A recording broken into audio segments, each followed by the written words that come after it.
Oh my god. Oh god, let me fix that. Timmy, do not make me an Oompa Loompa.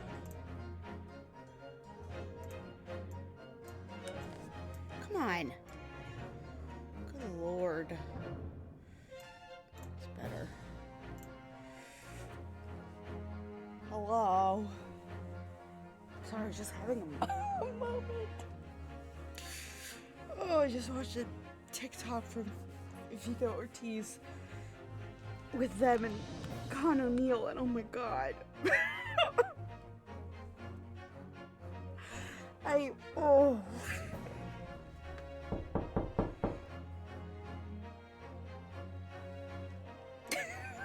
Having a moment. Hi, Chris. Oh.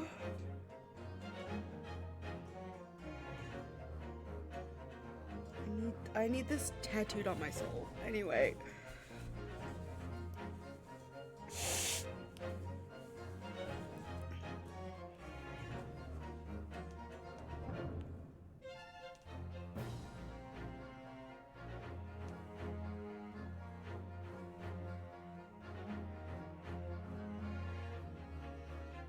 Sorry.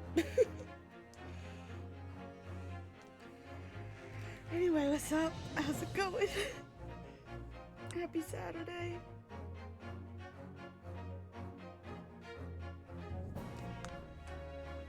I need to put it away. Oh my god.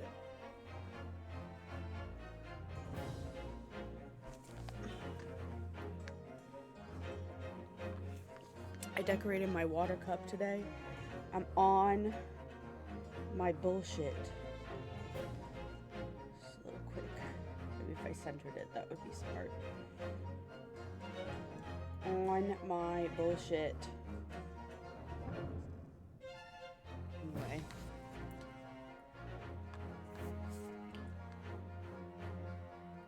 I have to show that. If Cody or Nico come in, I have to show them this monstrosity. Oh, we're frozen? Porque? Please don't do that. Please don't. Oh god, we're doing it again. For what reason? Why are we having coding errors? I'd rather this happen now than in the middle of stream. Jesus Christmas. What application is open in the background doing this to me? My computer, I literally had my computer off all week, so there's no reason for it to be doing this. Don't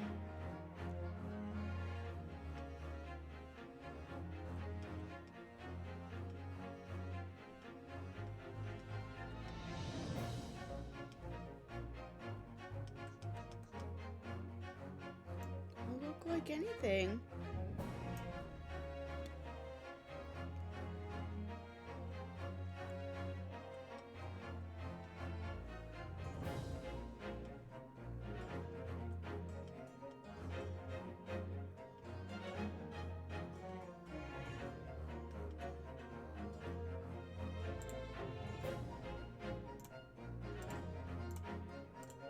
Just close some random things that don't need to be open. See if it helps at all. I don't know. What the hell is this?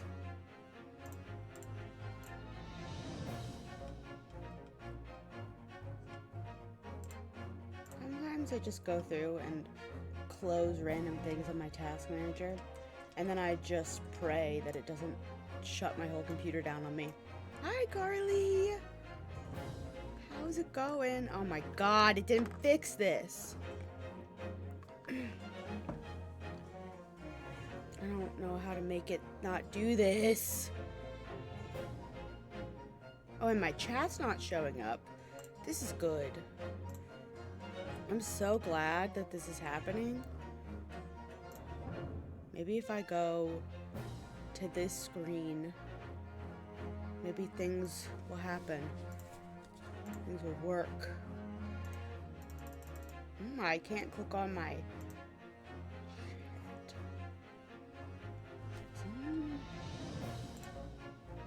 This is the worst. Why is my chat not appearing?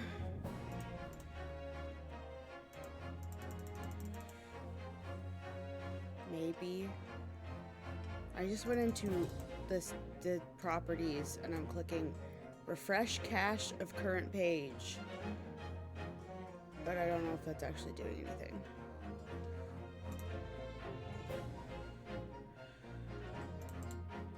I'm having encoding overloads. This is bad. This is a bad day.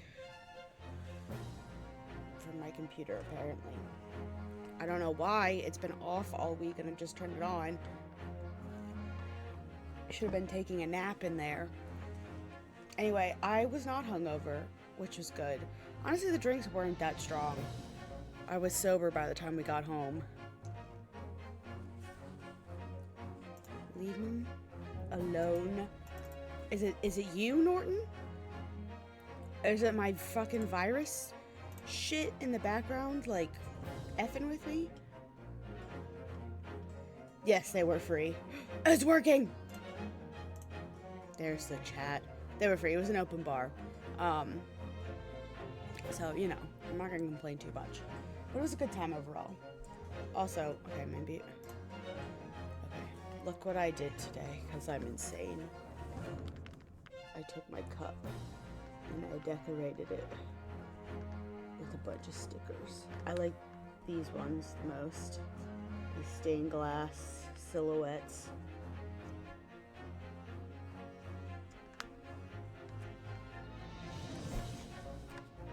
I don't have a problem. I don't have a problem at all. Norton tends to be a virus itself? Yeah, absolutely. Hi, Brooklyn.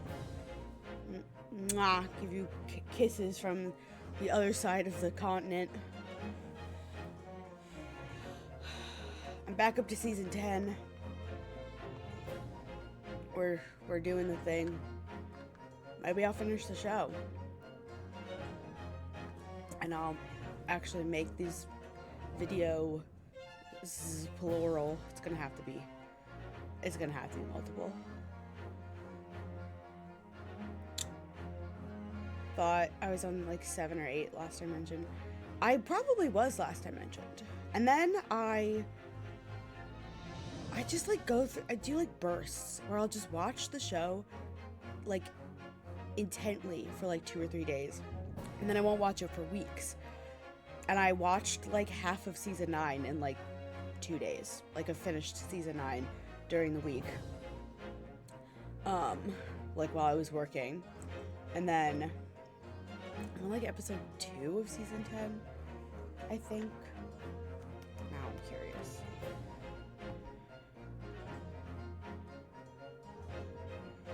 Yes, episode 2. I do sometimes, I'll watch it when I work. It depends on like the mood that I'm in. Sometimes I will like just watch YouTube. Sometimes I watch TikTok, which is not good. Sometimes I'll watch like an actual show. Which shows this is Supernatural. My Borbos, my children. I'm unhealthily obsessed with that show again. I've regressed back to my like 15-year-old self. And you know what? I think I'm fine with it. I think I'm okay with it. I bought a Supernatural advent calendar, which is on its way to me. I bought all these fucking stickers just to decorate my cup.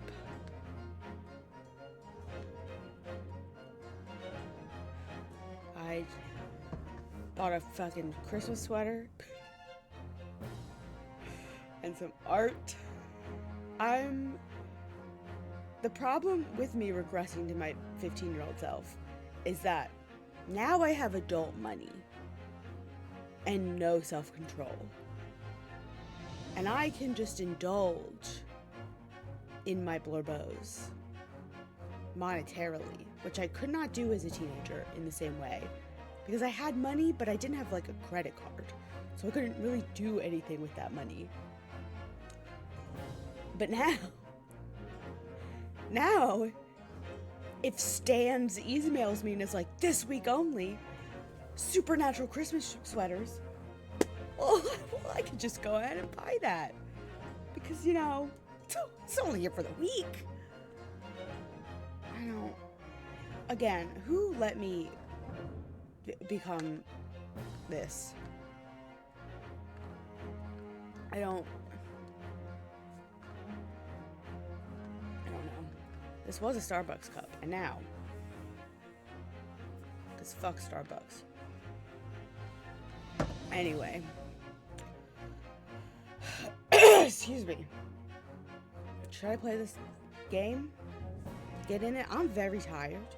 You're getting Sleepy Gabby. Rambly and Sleepy Gabby is here today because yesterday was a very long day. I was up at like 7 in the morning so I could go into work with my mom. For her last day, and now she's retired. And then we set up a wedding. And then we had the wedding. And then we broke down the wedding. And then my sister went back to school today, so I had to get up early, say bye to her. So I'm a sleepy bench. Sleepy bench.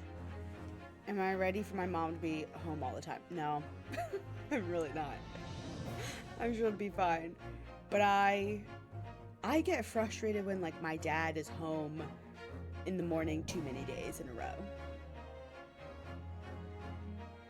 I get frustrated with that. She's gonna be home every day.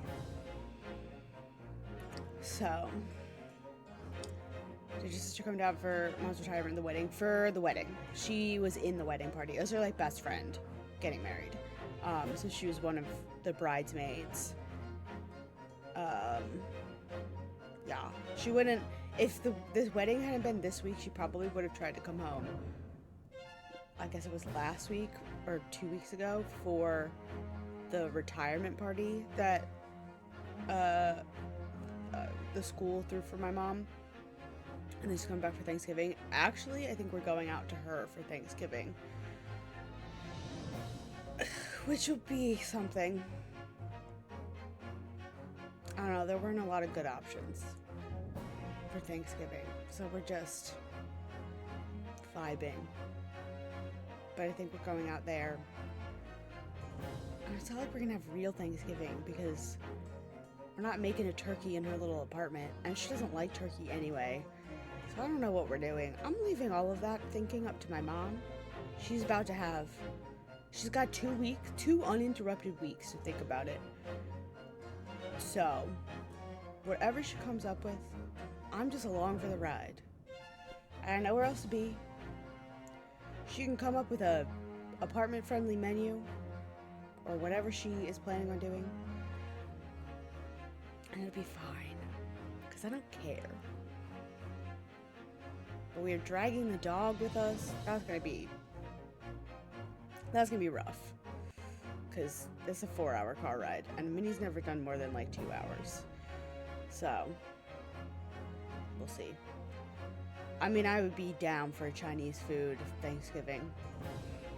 But it is like middle of nowhere PA, so I don't even really know what options there are in that. More water. Alright, let's get the game going. Maybe. Possibly. Okay. I'm a little afraid... No. Don't do that. I'm a little afraid to hit continue where it's going to take me.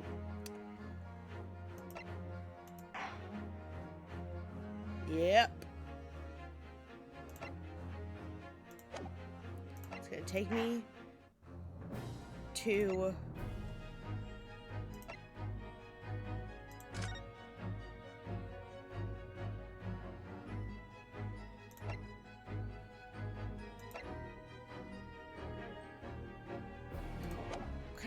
it just find my save data? There we go. Load game. Okay, that makes sense. Good lord. It's our boy in the silhouette. What is this? There's escapades is on. Okay.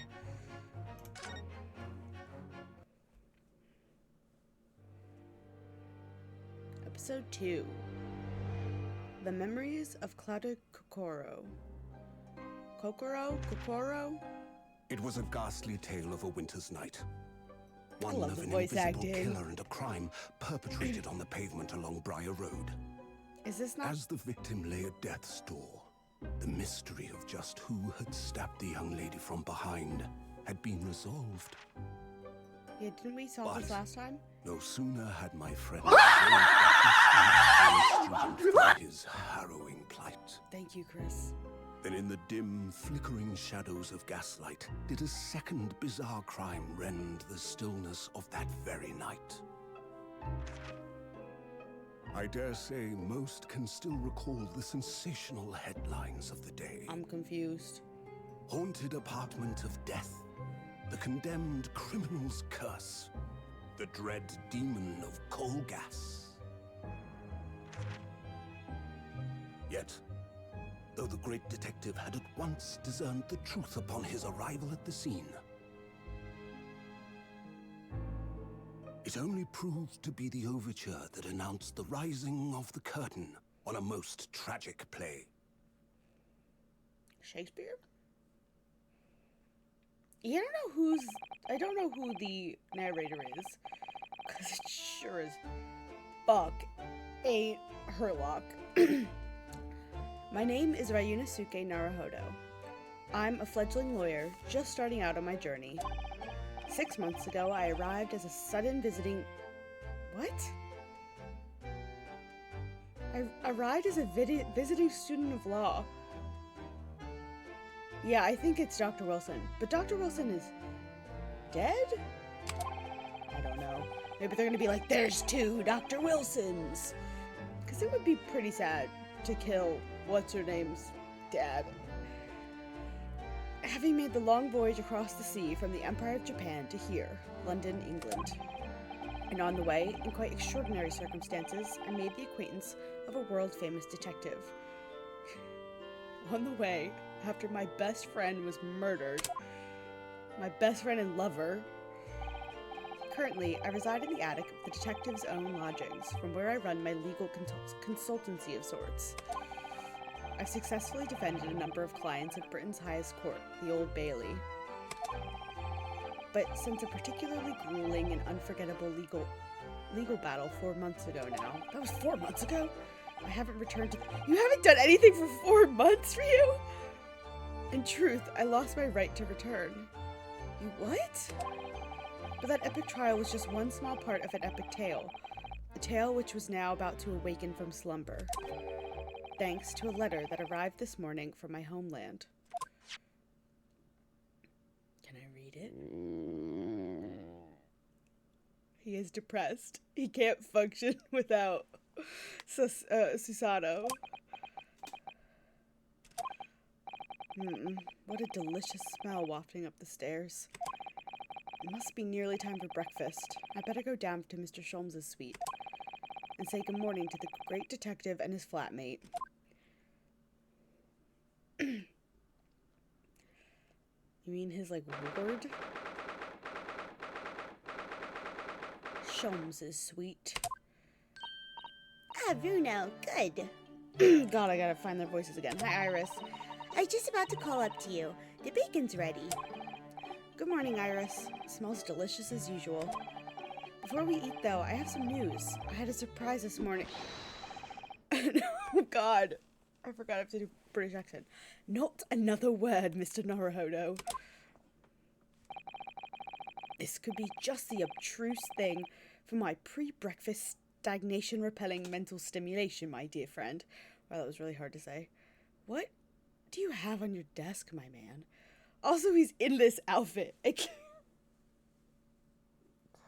We all know what this outfit does to me.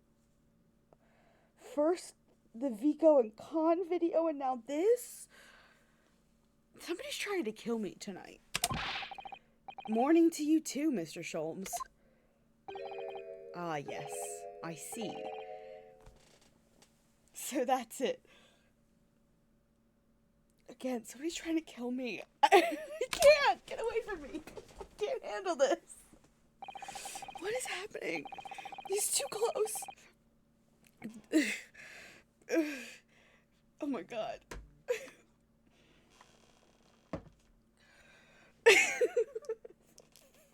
Flustered. The truth is as clear to me as day. My faculties of observation have revealed it again. What are you talking about? So that's what he's been doing for 4 months.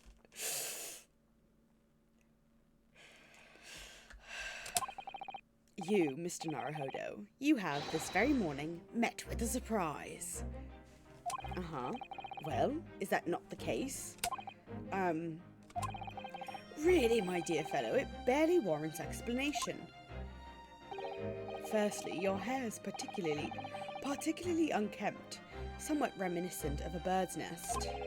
Secondly, you have neglected to fasten the third button of your jacket. Clearly, my god. When considered together, these two facts point to you having been flustered this morning.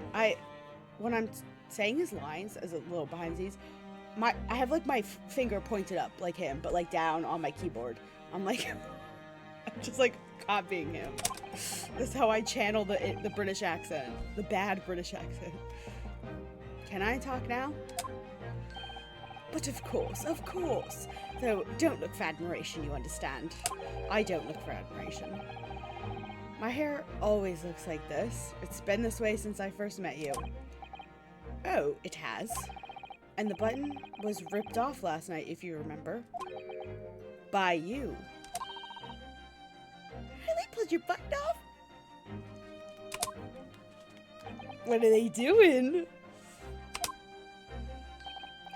Ah, yes, I recall the incident now. It was after supper, was it not? It was after supper, huh?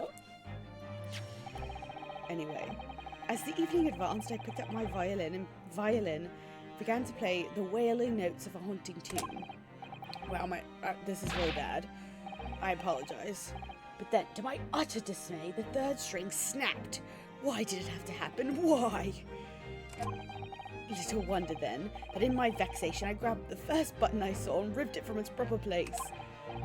Well, I'd like it back now, please. It's troubling me that I can't fasten my jacket. And it's troubling me that you expect me to know where it is. Somewhere thereabouts on the floor, one presumes. Helpful. Oh my god. Yeah, I don't know why he thought Shops would know where that button is. What matters at the present time, my dear fellow, is simply whether or not my deduction is unerring. But Hurley, Bruno said it when he came in, didn't he? I had a surprise this morning. Sholmes, you're a fucking idiot. Well, that really is a surprise. Yes, this man is the pride of the British Empire, the famous consulting detective, Mr. Herlock Sholmes. There can't be a single person in the world who doesn't know his name. All right then, enough of this silly conversation. Come and eat this bacon before it gets cold. And I have a new herbal tea for you to try too. My latest special blend. And here we have Iris Wilson, Mr. Sholmes' lodger and companion. A truly exceptional young girl who's the author of a highly successful serialization here in London. Yes, The Adventures of Herlock Sholmes, as published in Rand's magazine. So, Mr. Naruhodo, won't you put us out of our misery? What surprised you this fine morning? Ah, well, I received a letter from Japan. Oh, from Susie, you mean? Was it really? That's right, and she has some rather startling news, in fact. Ah, intriguing indeed. You must tell us all about it over breakfast. Oh yes, what fun! Oh, I can just... Miss Usada's letters. This is a letter that arrived from Japan this morning, by international post. Oh, how lovely. Look at Susie's beautiful writing. I wish I could read it. And how is your judicial assistant faring, may I ask? She's very well, thank you. In fact, according to what she's written, she actually appeared as a lawyer at the Japanese Supreme Court and won a case. Oh, really? Oh, isn't she wonderful? A cut above your good self, my dear fellow. I've won cases too, you know. Apparently, Mr. Natsume appeared in the trial as a witness. Natsume. No, I don't recall that name. Of course you do. We helped the man twice. You know, in those 2 cases that took place on Briar Road 6 months ago. Ah, the mustached twitchy man with the somewhat feline eyes and the mustache. He didn't have 2 mustaches, Hurley. Yes, who could forget those 2 cases? They made a very deep impression on me. Although I must confess, the details are a little hazy now. A very deep impression they made on you, clearly.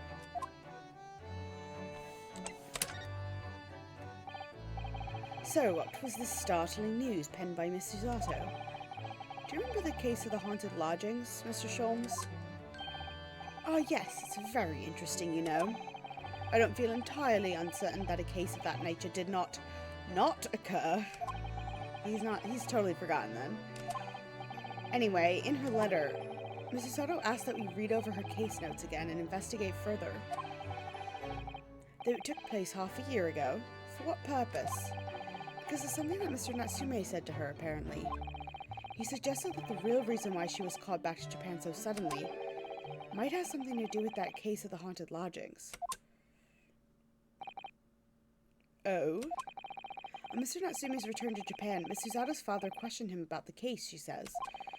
And something Mr. Natsume said appeared to trouble Professor Mikotoba, prompting him to send that telegram. Oh my god. Oh, that case, yes! It was very strange, wasn't it? Yes. And I compiled the whole story into a nice, neat manuscript ready for publication, too. But then Hurley here was all funny about it, remember? He was very mean. That story must not be published, you said. Very mysteriously as well. Is this the Hounds of Baskerville? Really? I said that. Are you sure? Do you perhaps know something about it as well, Mr. Sholmes? About why Miss Susato was suddenly told 4 months ago she had to return to Japan? Repatriation. It's been 4 months now since we waved Susie off at Dover. It was such a shock, wasn't it? The way she just suddenly announced she had to go back to Japan. Indeed it was, due to a telegram she received from her homeland, I believe. Oh my god. That's right, telling her to return urgently. Yes, because her father had passed away. No. It just said he was suffering from a high fever, the cause of which was unknown. He's not dead. But according to this letter, that news about her father's fever was just a ruse. A ruse? So Susie's daddy lied to her so she'd make the voyage back home. Why would he do that? I have to admit, I have absolutely no idea. But she believes it's almost certainly related to the case of the haunted lodgings. Can I read your little book? Summoning her back to Japan so suddenly like that, I wonder what Miss Susato's father is hiding.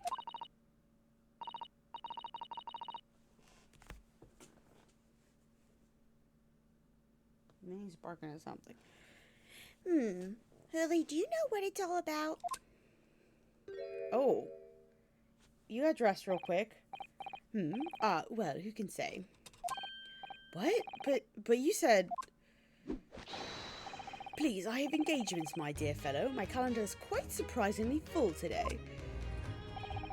An astringent analysis of the matter would be excessive, I feel, even if I were quite at leisure. So, man the fort in my absence, won't you, Iris? I will, Hurley, don't worry. See you later. Alright. dude. He scuttled off rather quickly there. I think perhaps Professor Migatoba isn't the only person hiding something here.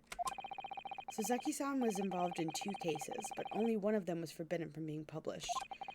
By, of all people, Mr. Sholmes. Aha, I found them at last. Iris, are they? The notes about the case? That's right. Susie and I compiled them together. The case of the haunted lodgings. Do you want to read them, Runo? Absolutely. Thank you, Iris. I have no idea what secrets could still be hiding in the shadows of this case.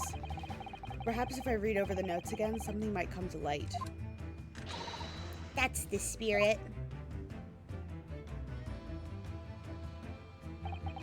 And so, Iris and I decided to read over the case notes again together. Everything from what happened to our investigation and that fierce battle in court that followed. Reliving every detail. I just need to find a clue. I have all the time in the world. Because of course, I'm no longer allowed to practice law in the courts of Great Britain. Why? Why did he get banned? I don't understand. It was 6 months ago, a mysterious incident that unfolded in the wintry streets of London. Oh god. Okay, yep, it was her. A young woman was found lying on the snowy pavement of Briar Road with a knife in her back. Fortunately, her life was spared, but she was unconscious for several days following the incident. I thought this was the case. The fog was thick, and nobody saw her attacker, but by a cruel twist of fate, a visiting Japanese student was walking behind her at the time, and was duly arrested. That man was Soseki-san, and the man who effected his arrest was Mr. Sholmes. Believing in our compatriot's innocence, Susato-san and I decided to represent Suseki-san in court. And, after a grueling trial of many twists and turns, we finally managed to prove his innocence. You definitely have to play the first game of these to play this one. Because they've released separately, and I can't imagine how confused a person would be if they just picked up the second one first. Like, some of the other Phoenix Wright games, I feel like you could pick up any of them and, like, kind of get what's going on. But this is so confusing. I know we're recapping this case, but that's so confusing. Joyful, joyous, jubilation was the man's reaction after the trial, but his jubilant jubilation was short-lived. We received a telegram from Mr. Sholmes the following morning. The victim of the Briar Road stabbing has regained consciousness. Hurry to Bart's at once. So Susato-san and I summoned a hansom and headed immediately to the hospital.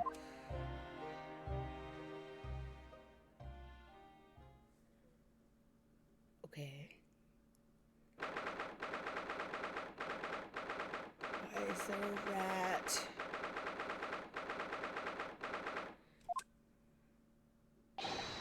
There you are, at last. Wow, my British accent's really bad today. I keep saying that, but I keep hearing myself and, like, cringing. Good morning, Mr. Sholmes. I think not. Oh! You're late. What on earth took you so long? Your telegram only arrived at 5 o'clock, Mr. Sholmes. It's a 20-minute ride to the hospital. That's right, and it's 5:30 now. I think we made very good time. Time is utterly irrelevant. The fact is, I've been waiting for what felt like an eternity. I went to see the Marvels with a bunch of coworkers, and that requires so much extra knowledge. Really? Oh my god. I wasn't planning on seeing it, but because it's got a lot of characters I don't know in it. Like, I never watched Miss Marvel. It's been a long time since I watched Captain Marvel. And point of fact, I myself was awoken at 4 this morning by a telegram boy. They explained some of it? Okay. Feeling it was somewhat unjust that I alone had been roused at such an hour, I sent one to you. Well, thanks for that. Anyway, you're here now, so the victim is over there. She only just regained consciousness. She's so small. That bag is so big. You should introduce yourself. I shall observe from over here. Captain Marvel, WandaVision, Miss Marvel show, maybe Thor 4, for sure Ragnarok though. I watched Captain Marvel once. I think when it came out. I've seen a couple of episodes of WandaVision. Did not watch Miss Marvel. I haven't seen Love and Thunder yet. I have seen Ragnarok. I love Ragnarok, but if that's the lady who was found in the snow-covered pavement with a knife in her back. Her name is... Ah, yes, here we are. Miss Green. Okay. I guess I gotta examine her.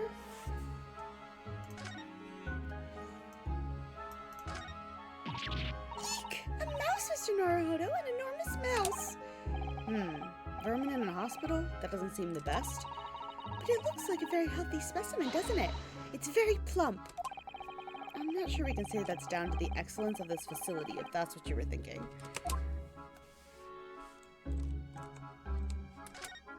Examine everything. Ah, this looks like the treatment notes for whoever's occupying this bed. Let's see. Do not permit to run around the hospital. The patient doesn't seem to be here at the moment, so... He or she is probably running around the hospital then. Oh dear, how worrying. What's worrying is why they haven't discharged the patient yet.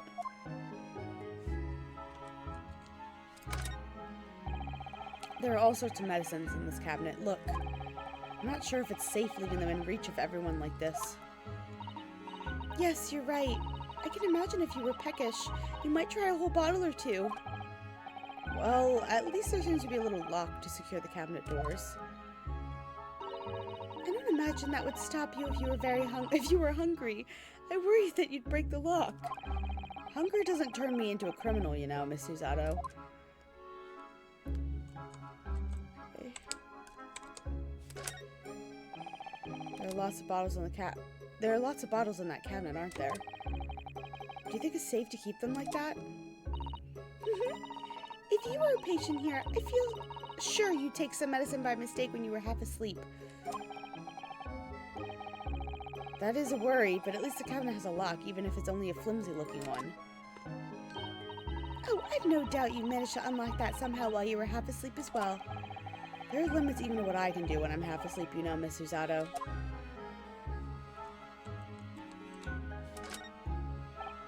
Ah, this looks like the patient's treatment notes. Let's see. Do not feed. What is this place, a zoo? You know, I seem to remember seeing an almost identical sign in our local park.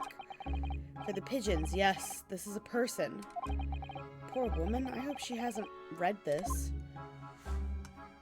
Yeah, what the fuck? This rounded wooden figure isn't the most charming, is it? I don't think that's a decoration, Miss Naruhodo. It's an artist mannequin, I believe. He's been practicing sketching the human form in different poses. Really? That's not exactly what you'd call a typical figure for that purpose, though, is it? No, I suppose not. I confess I've never seen one quite so full-figured before. Well, if you want to draw a full-figured person, it's the right tool for the job.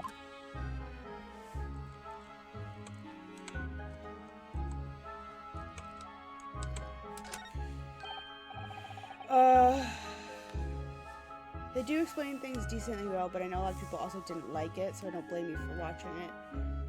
Also, since like Disney is in the pressure bubble, right? Work paid for tickets, so it was like chill, fair. This was before, yes, this is a flashback to right after this case in the first game. So Susato was here. This was like one of the middle cases, where you know, the military guy and his wife got in a fight and threw a knife out the window and it stabbed her. And then they dragged her across the street. Look, there's a photograph in this frame here. Oh, hello. Oh, yes, it's a picture of a young gentleman. He looks to be about the same age as Miss Green, I would say. Perhaps the young woman's special someone, do you think? My, Mr. Naruhodo. I didn't know you had a sense for matters of the heart. He's in love with a dead man. Don't you know that, Susato? Not in the least. I sincerely said the first thing I thought of.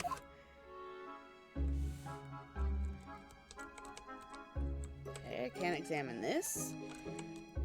Alright, is that everything? Except for, you know, her. Good morning.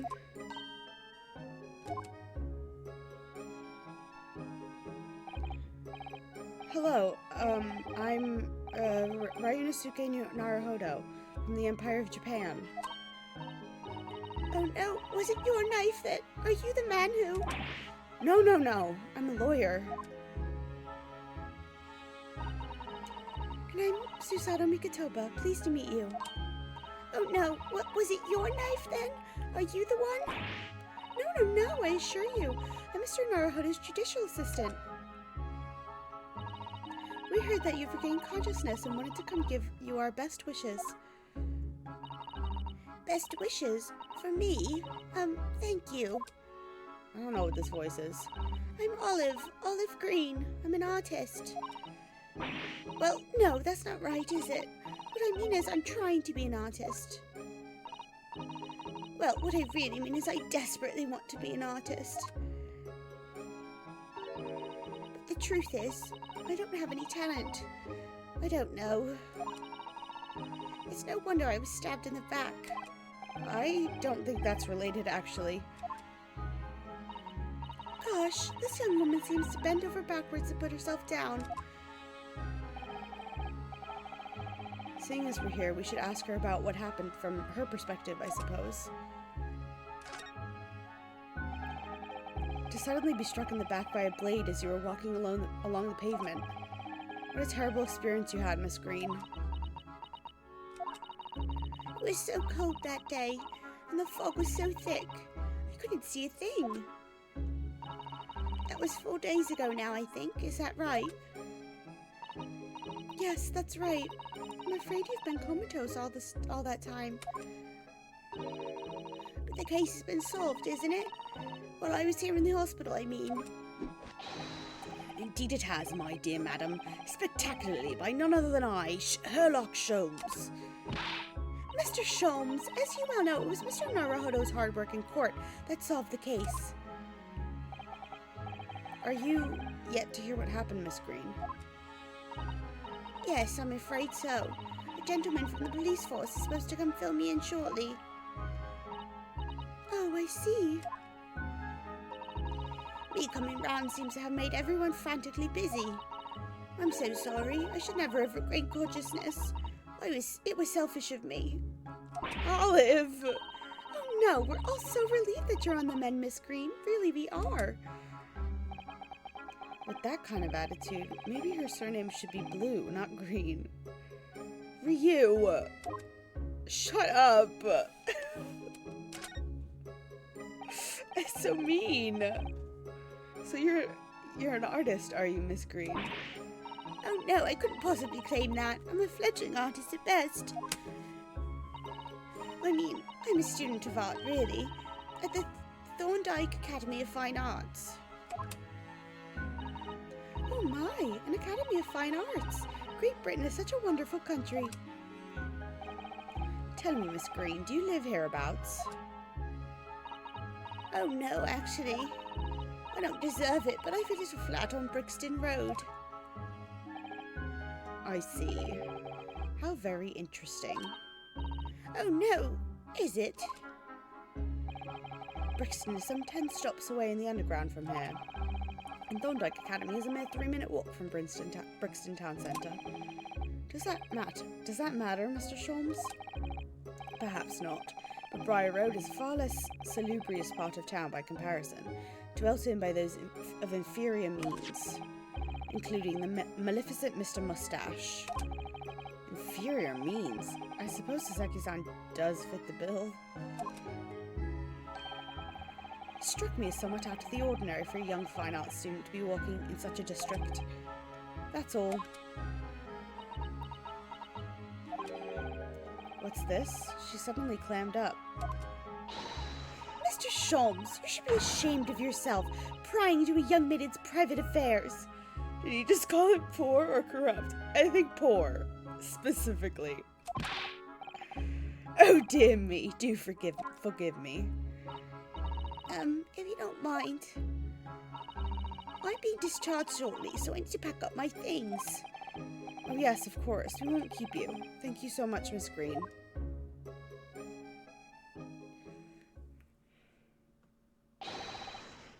Is there a Mr. Narrowfodder here? Mr. Narrowfodder? Narrowfodder now? Well, if you're looking for Naruhodo, the lawyer, that's me, but maybe, it probably means I'm saying his name wrong, but it's too late for that now. Mr. Narrowfodder, good. This is for you. It's a message from Mr. Saucy Nutmeg. Mr. Natsume sent a message to me? Why would a policeman be delivering a message from Mr. Natsume? Exactly. What's going on? What's a Scotland Yard constable doing playing delivery boy at this time in the morning? If Sholmes wasn't right here, I would have assumed it's Sholmes. Ugh, what's he waiting for? Let me see that. Oh. Well, this is most unexpected. Something wrong, Mr. Sholmes? Something wrong, Mr. Sholmes, he says. Have you not seen this note? No, how could I? You took it from me. This white boy ain't even trying. It would seem that London's criminals have no intention of letting this great detective rest. A new case calls. A case of murder, no less. We must depart at once. Murder? Call a cab. Time is of the essence. But the trouble is, we've yet to read Mr. Natsume's note. I was thinking we ought to pay him a visit in his lodgings once we did. That would be entirely convenient. Convenient? What do you mean? It's all here in the note, my dear fellows. The murder we must investigate took place at Mr. Mustache's lodgings. Wait, what?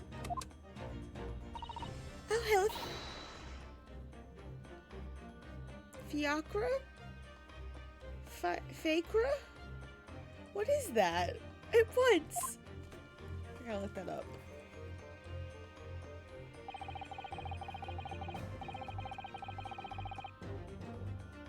Facra. Small four-wheeled carriage for public hire.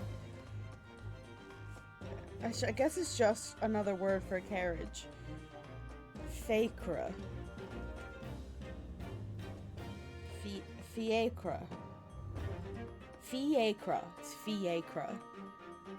Never heard that in my life. It was only yesterday that Sasaki-san was in court and we were dispelling doubts about his innocence. And now, the very next day, there's a murder at the man's own address? He may very well be the unluckiest man alive. Or so it seemed to us at the time, but we were soon to discover it was worse than we thought.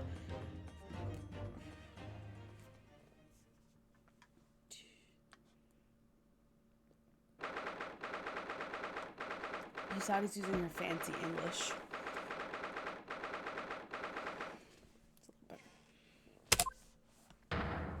Oh! What on earth?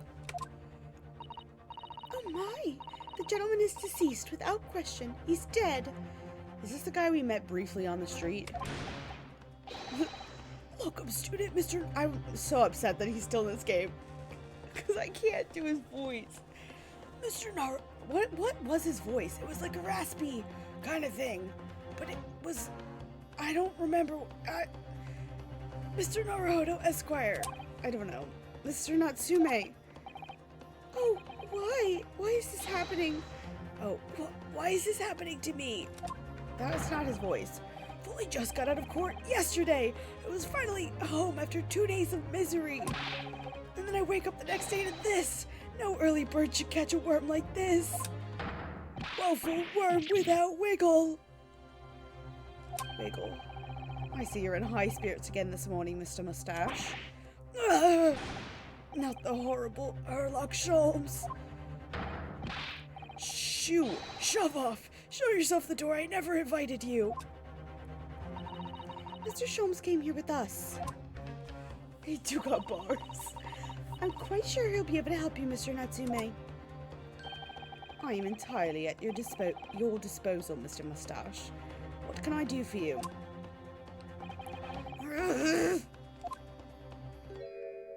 Oh, it's you.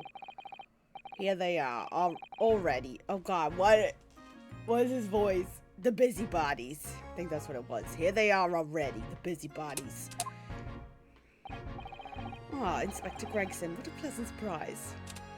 He's not yet arrested for corruption.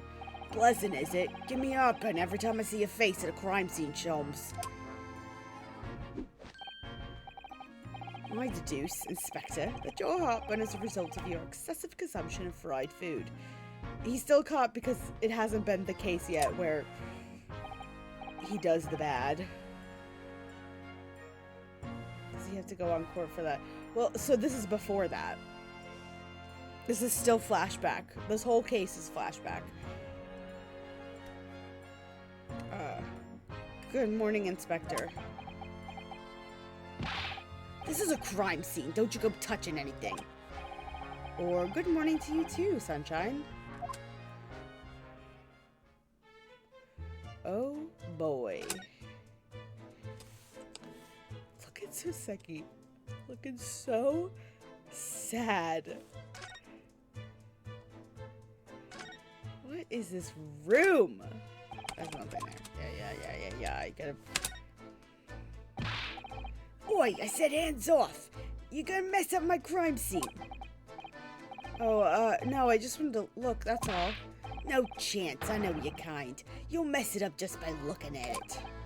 Ugh, someone's in a bad mood. There's certainly some bad air in here, isn't there? What was that? What was that? English. I think I better talk to the inspector first and try to curry some favor. Okay. Oh, wait. I gotta fucking look at him. So, Inspector, what was the victim's name? Who was he? Mr.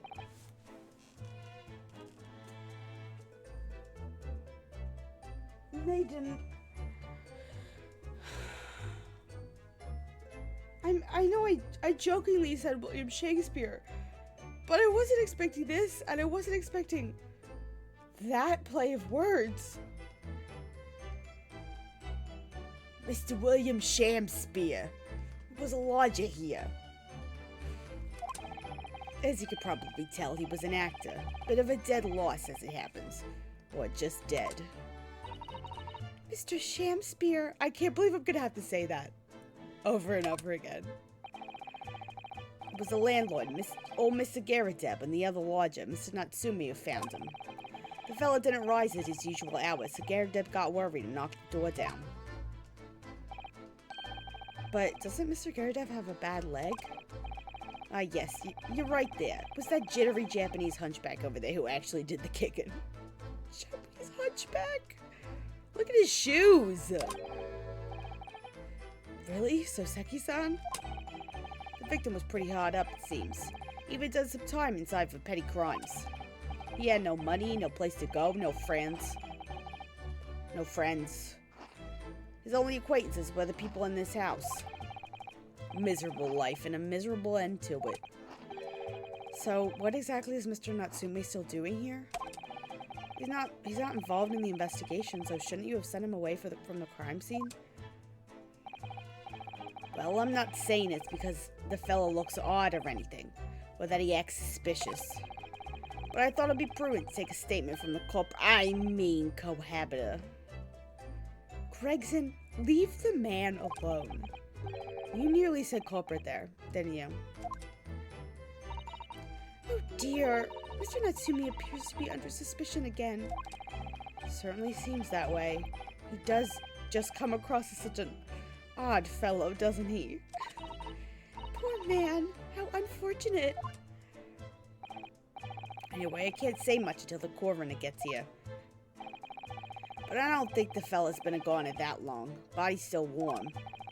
Even if the inspector would allow it, I don't think I could bring myself to touch a dead body. Okay. Can I look at things now? No, I gotta talk to our boy. What a terrible thing to have happened. It's only been 3 days since I was arrested for the incident on the pavement outside. And then, having finally regained my freedom, it starts happening all over again. Endless existence of excruciating experiences. So the victim lived here on the ground floor, and your room is just one story up, isn't it? Yes, that's right. In a way, we were neighbors, I suppose. So did you know the victim? Were you friends? Soseki. Can you just talk?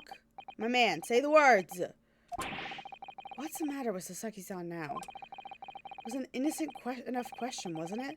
Why does he seem so shaken by it?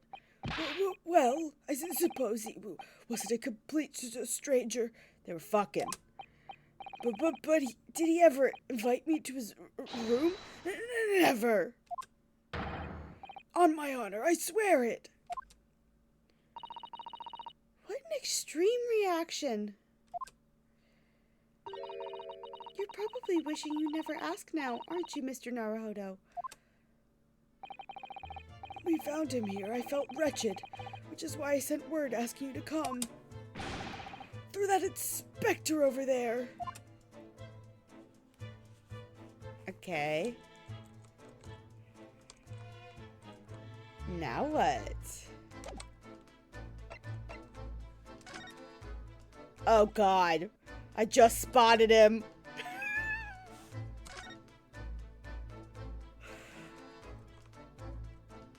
What are you doing?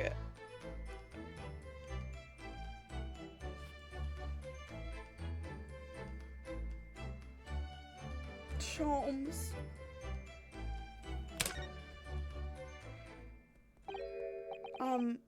Mr. Sholmes, what are you doing? You need only observe to know it, my dear fellow. Investigating naturally. There's nothing natural about that pose. Mr. Sholmes, have you made some miraculous discovery? Patience, my dear madam, patience. We've not been here in this room 5 minutes. So far, all I've managed to deduce is what actually happened. My goodness! But isn't that everything we need to know, Mr. Sholmes? Now that you propose the idea, I believe one could indeed see it that way. At the present time, I've managed to draw 2 incontrovertible conclusions. The first is that there was a physical struggle here last night, which the victim fought for his life. Ah! Ah! Mr. Natsumi, what's wrong? Is something that Mr. Sholmes said significant somehow? No, don't mind me. Forget I was here. Sir. My second conclusion is that there was a poison lingering in the air here last night that passed the victim's lips. No, nonsense. Ah. All right, Mr. Natsumi, why are you reacting so extremely to Mr. Sholmes' deductions? No, please, pretend I'm not here. Invisible, ineffable, inscrutable, insignificant. You are really not helping yourself. Impossible to ignore. You must tell us everything, Mr. Sholmes. Spare no detail. We're gonna do this first. I love it. The theatrical tragedy before us be unraveled by my great deductions, presented for your pleasure in 2 acts. We've heard some truly astounding great deductions from Mr. Sholmes in the past. No doubt this will be no exception. What miracles will unfold before our eyes this time? So, my dear fellows, for your delight and wonder, let the curtain rise. For Herlock Sholmes' Logic and Reasoning Spectacular, Act 1. Here we go. The Great Deduction. The game is afoot. Topic 1. Cause of death.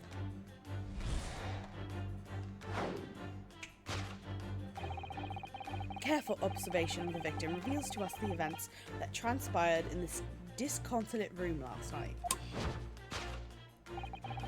Foam at the mouth of the deceased clearly indicates the use of poison. Next to the victim, we notice a large dining plate which contains, you'll observe, butter? One half of a sizable bar of soap. Meaningful? Indubitably. Why is the soap set so purposefully on the dish? Like the victim's Last Supper, in fact. Yes. Could it be that the man was about to eat it? Of course, the fork reveals the answer. Okay.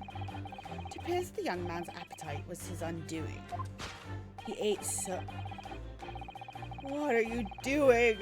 Taking up arms in the form of his cutlery, the victim engaged in a deadly battle for his life.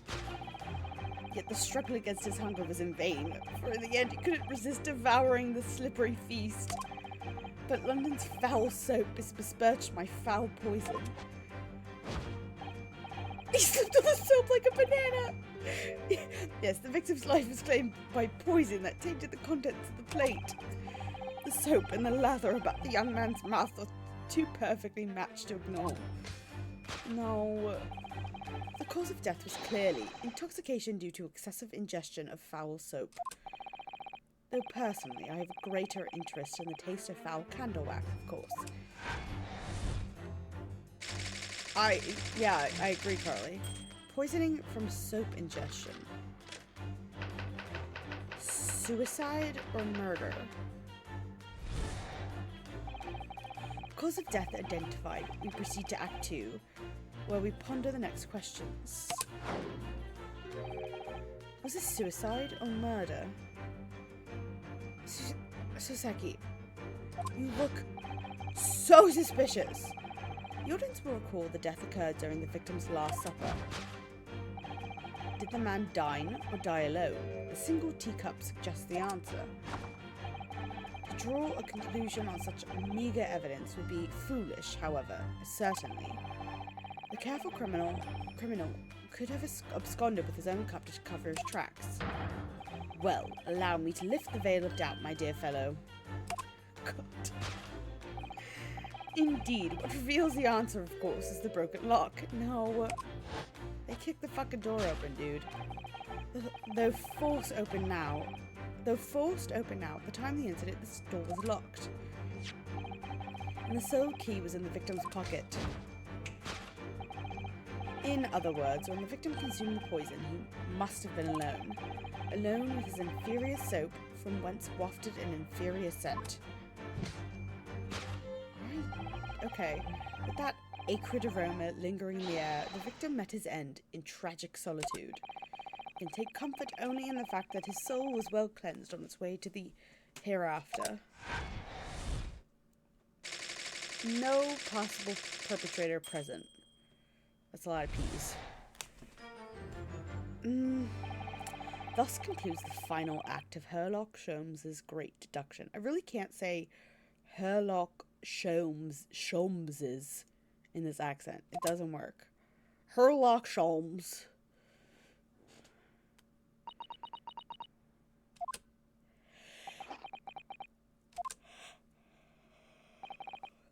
There's just one thing, Mr. Sholmes.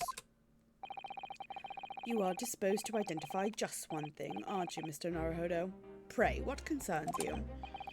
Well, no matter how hungry he was, do you really think the man would have eaten soap? It is quite apparent that this man had barely a penny to his name. It is a curious thing, but once so destitute, soap can suddenly appear quite irresistibly appetizing. How extraordinary! In truth, I have tried a little soap myself in the past. You've eaten it, you mean? My dear fellow, it was some time ago now. My postulation was that it would cleanse my gut. And did it? So I writhed in agony on the floor and spilt the contents of my stomach. Yes, I believe it did. The experience taught me a valuable lesson. Soap is quite poisonous. It has an unpleasant taste and leads to great discomfort. In summary, I cannot recommend it. Believe me, I wouldn't eat it even if you did. There's something that troubles me as well, actually. Oh, what's that? It's Mr. Natsumi.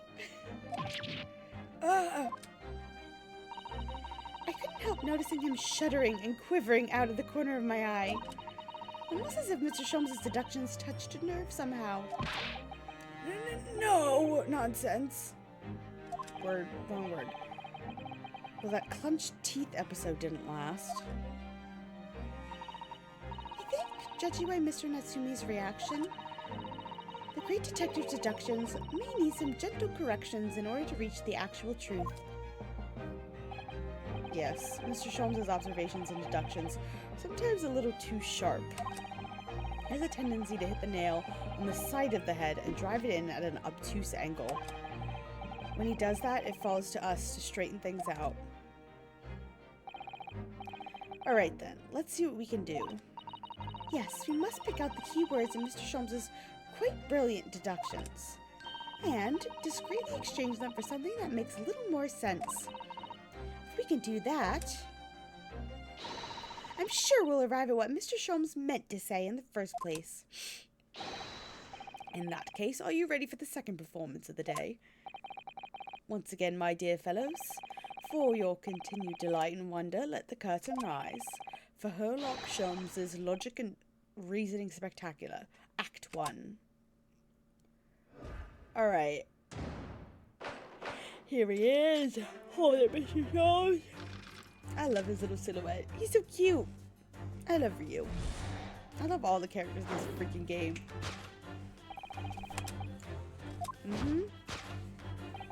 Form with the mouth. Clearly poison. Exit the victim. Observe. Soap. Excuse me. Soap. This was the victim's last supper. Could it be? He's about to eat. The fork reveals the answer. Well, you can't deny that a fork implies the man was eating something, or about to eat something. Yes, that's true. If I were to decide to eat some soap, I should prefer to use a fork than attempt it with chopsticks. And of course, only half the bar of soap is left on the plate. But might there not be some other explanation?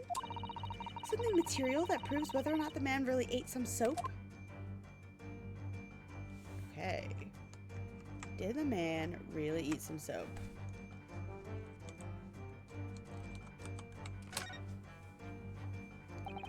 Do you think he was drinking tea with his soap?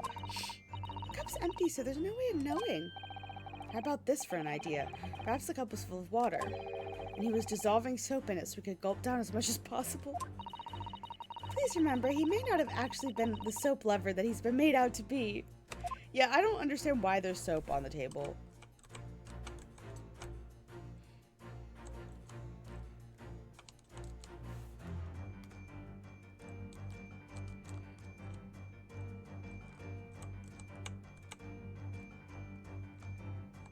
I'm not sure.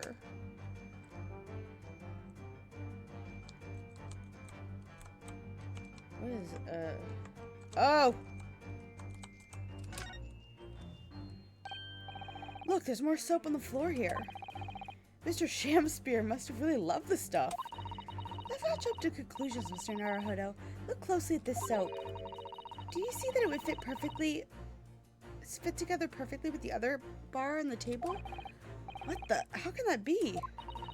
I think that they are two halves of the same bar that broke apart.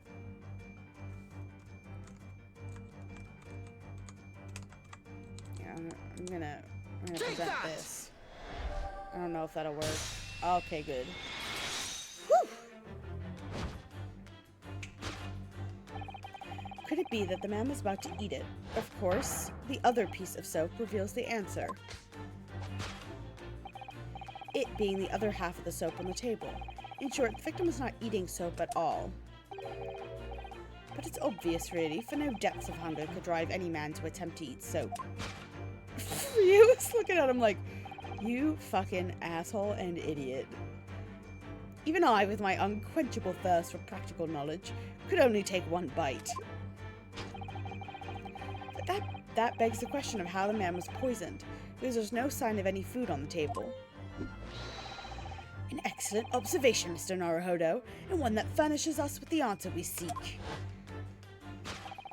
For London's foul soap was besmirched by foul poison. Yes, the victim's life was claimed by poison that tainted the contents of the plate. No, Mr. Sholmes is still pushing the soap argument then. Perhaps he's suggesting the man licked the soap rather than ate it. If soap in London is that poisonous, I don't think I want to be washing my hands with it. But there are no signs of any food in this room at all. Of course, food isn't the only thing that passes people's lips, is it? Yeah. Take that!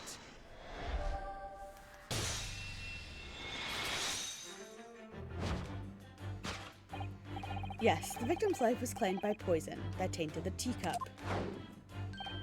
Indeed, cups have been the vessel of choice for practicing poisoners for over centuries. It would appear that this victim drank every last drop. There's no sign of food anywhere in the room, which leads us to the immutable conclusion. The cause of death was clearly intoxication due to the ingestion of poison contained in this teacup. Okay, better. Poison in the tea. Solved.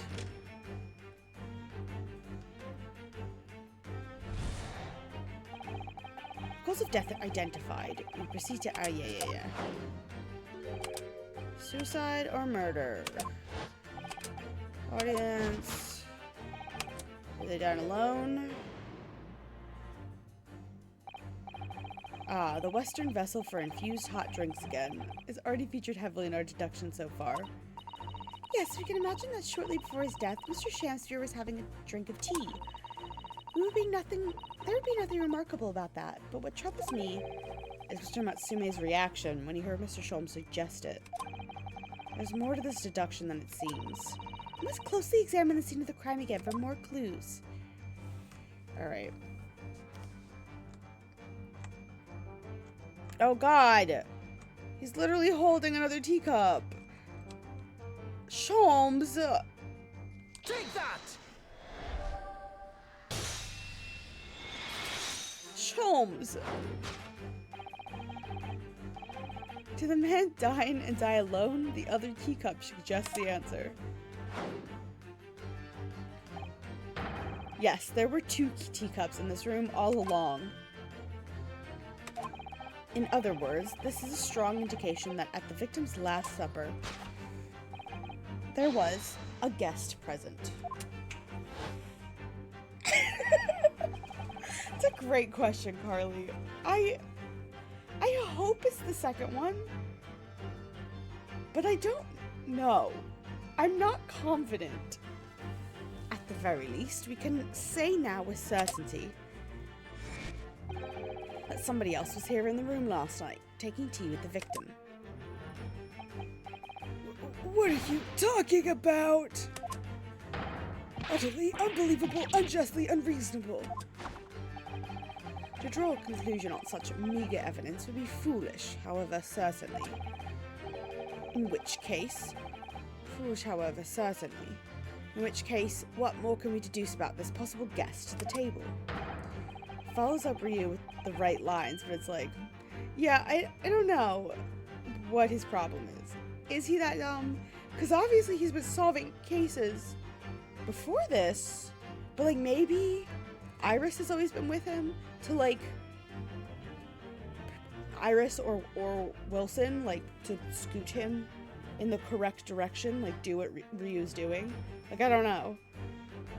Allow me to lift the veil of doubt, my dear fellow. Do you mean to say you know who exactly was in this room at the time of the victim's death? Indeed. What reveals the answer, of course, is the broken lock. No. I'm not sure I like where this deduction is going now. I'm afraid it's too late to go back to the halcyon days of eating too much soap.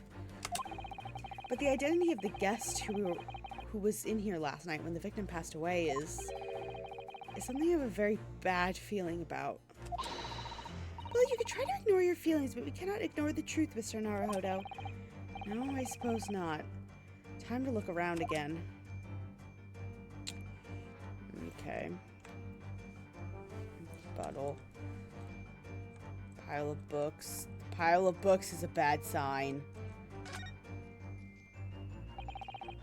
First glance, it seems that the only things in this room are the makeshift stage and the costumes. I overlooked these 3 books initially. I wonder what they are. Let's see, the titles read: The Picture of Monsieur Lecoq, Canterbury Yearnings, and A Meal for Gabriel. I know these are meal with Godot. Wait, I'm sure I heard these titles before. Oh no. It could just be an incredible coincidence, but they're the exact same 3 books that Mr. Natsumi purchased the other day. What? Yes, on the day of the unfortunate incident when Miss Green was stabbed. Sasaki-san had just been to a bookshop and bought them. That's right. And now those 3 titles are here in the room of the victim. Yet Mr. Natsumi claims never to have been here before. What does this mean, do you think? I really don't know what to make of it. Pile of familiar books. That is unfortunate. It's definitely the pile of familiar books. Take that! I don't want it to be him. This poor man. Indeed, what reveals an answer, of course, is the pile of familiar books. Quite so. It's no mere coincidence that these 3 titles are here in this room. It is the link to the truth.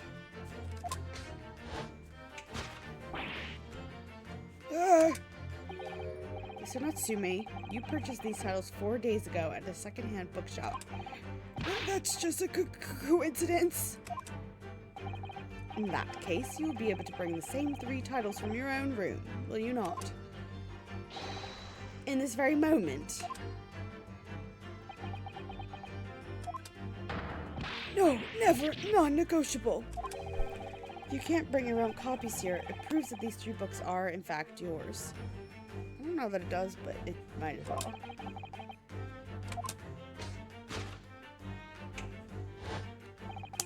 Having purchased the books 4 days ago and returned to your lodgings, you were arrested the very next day. So you could conceivably have brought these books here on that evening, but you never mentioned that. In other words, you could have only brought these 3 books here to the victim's room.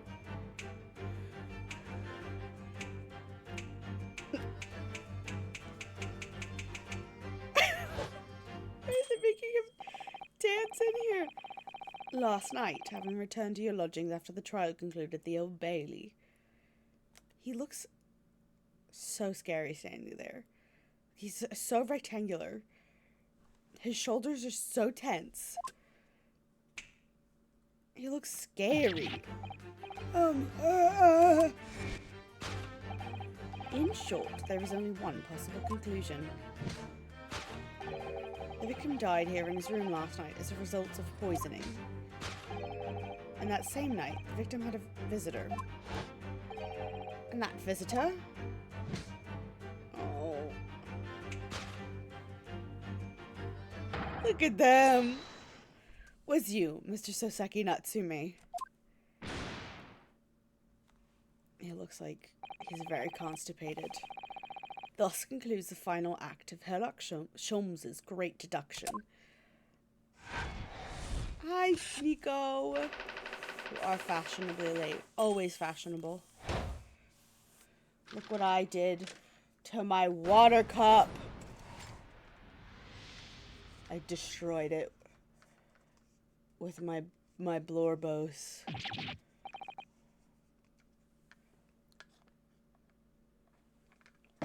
We're in a flashback sequence, Nico. Not again, not again, not again. Not again! Well then, Mr. Natsumi. It would appear you're gonna have to accompany me down to the yard. Again. But wait! Hold your horses! Yes? Door, key, locked, entry, exit, entirely impossible! He's so flustered, he's being even stranger than normal. What, you think that's an alibi? You could have just made a copy. What? We live in the same building after all. You'd have plenty of opportunity, I'm sure. But... Misery me! Sorry, sir. You get your chance to give your side of the story later. Facts speak for themselves, Mr. Mustache. You horrible airlock Sholmes. Really has found himself an arch rival now, hasn't he? Come on now, no dilly-dallying. Outside, there's a carriage waiting. Welcome, student Mr. Naruhodo, Esquire. I never imagined I'd be in this position again, but... You have to help me, please, please. I'm innocent. Alright, I understand. We'll come to your cell later and talk about it. One more thing. Oh, yes? My poor little kitty cat. Please give him his breakfast for me. Happily, delightedly, excitedly. And so, his evil curse still apparently unbroken. Sasaki-san found himself once again in the prime suspect of a murder case. Thanks to the incriminating deduction of the great detective. My dear fellow, that honor belongs to you. This is true. It's our fault. Well, at least that means Inspector Gregson is no longer here. We can examine the crime scene in more detail now. Yes, that's right. Ah, and of course... What? Have you forgotten what the inspector mentioned before? It was the landlord, Mr. Gairdeb, who discovered Mr. Shamspear. Ah, Mr. John Garrideb, yes. I expect we could find him in his sitting room on the top floor, as usual. Right, we must remember to go talk to him later then. Joy. I'm so excited. Hello, dead body. Oh, the poor man. So young to die. Do you suppose it was a very painful death, being poisoned as he was? I don't know. All we can do now is hope that he'll be reborn to a better life. Yes, I suppose you're right. I wonder... Do you think that putting our hands together in a Japanese prayer will help a British soul? Sorry? I made sure I had a reference at the ready for just such an occasion as this, actually. This book is entitled The Beginner's Guide to Praying for the Departed, the British Way. I'll just reread it now. One moment. There's quite a spine on that book, isn't there? Okay. Look at these extravagant, bright costumes. Somehow they look out of place in this room with its grim, shady goings-on. This one looks like a king's attire. A king? I've always dreamt of being a king. Really, Ryu? Oh, I think you'd be more suited to a feudal lord. A daimyo. Daimyo. Or such like. I didn't say that right. Oh god. With the Chonmage top knot? I'm gonna look that word up right now. I don't feel like butchering it.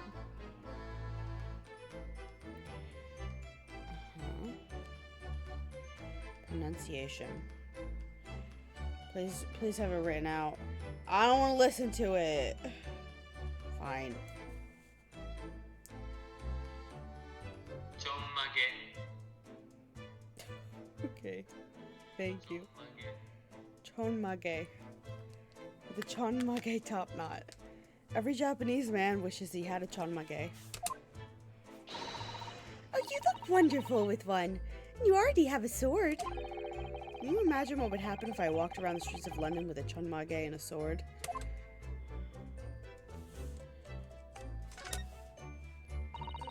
There's not much on these shelves, is there? Just this wine glass and bottle. And both of them are cracked. Yeah, not much use, are they? What's the matter? Sent to prison. Oh, I was just reminded of the Reaper, that's all. Prosecutor Lord Van Zeeks? Yes, he's so reckless with his wine glasses. I was thinking it's a waste and then he should donate them to some to the needy. You could suggest it next time we meet.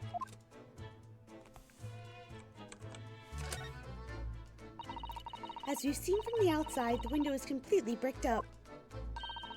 A vestige of the former window tax that Britons had to pay. What strange things they used to tax in Great Britain.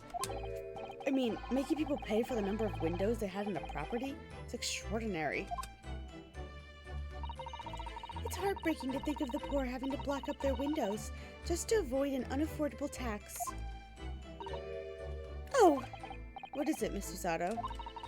If you look closely, a number of the bricks are loose.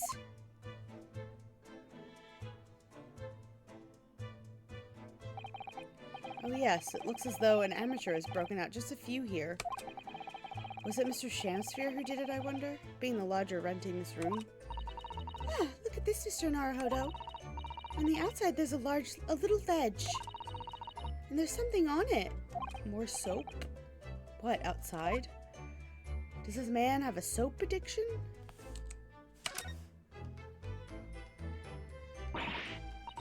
Oof, it's so cold outside. You could feel it through this gap. It did snow all last night. It would be cold. Went to your dad and got an oil change and had French toast? Fuck. Yeah. We love French toast. But more importantly, what is on the ledge out there? What are those snow-covered lumps? It's more bars of soap. Soap? What are bars of soap doing lined up on a ledge outside the window? I have no idea. But the pair of them look rather charming like that. Still, it's very strange, isn't it? Bars of soap lined up outside the window. I think perhaps we should take one. There are two after all. Oh dear, I suppose we could. Oh, what's this? Look here at the soap. Ah. Do you see in the middle there? There's a patch that's a different color. It's sort of transparent, but... Some sort of fancy design, I suppose. Only in Great Britain. Looks like the Inamaro flag of Japan, doesn't it? How wonderful. It's probably a very expensive brand. Expensive? Then what's it doing in the ramshackle old room? Cheap bar soap. It's one of the two that were found there. Okay.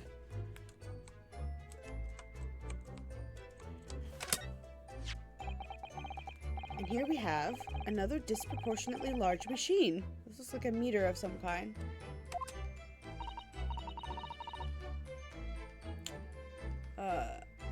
This is a gas meter, I think. Seems that in the district, residents pay for gas as they use it with coins. I see. Yes, now that you've pointed it out, I can see that there's a slot just here that looks like it would take a coin. You guys made it? Oh yeah, French toast is so easy to make. Like, it's the best. Take any old bread, just crack like an egg and some milk and some like cinnamon, salt, vanilla. That's your like wet mixture. And you just dip the bread. You can either put the cinnamon in that or you can put the cinnamon on. I like to dust it in cinnamon sugar at the end. Dunk it in that, let it soak up, and then you just griddle it. It's the best. It's so easy. It's best when you have thick, luscious, delicious bread, and it's also better if the bread is a little stale. But who cares? I've made it with potato bread. I've made it with shitty white bread. It's French toast. Even shitty French toast is the best. put a coin in here. That's right. It would buy you about 2 hours of gas for lights and heating. So if you were a poor person with no money, you'd have to sleep in the freezing cold? Yes, if you were a scatterbrain with no change because you forgot to exchange your money at the bank. Thank goodness there's no meter in our office. Got some French bread. French bread is good. I love a French bread, a challah bread, a brioche. Oh, a brioche French toast. Oh, I once made a French toast casserole with like a cinnamon swirl bread. One of the best French toast casseroles I've ever made in my life.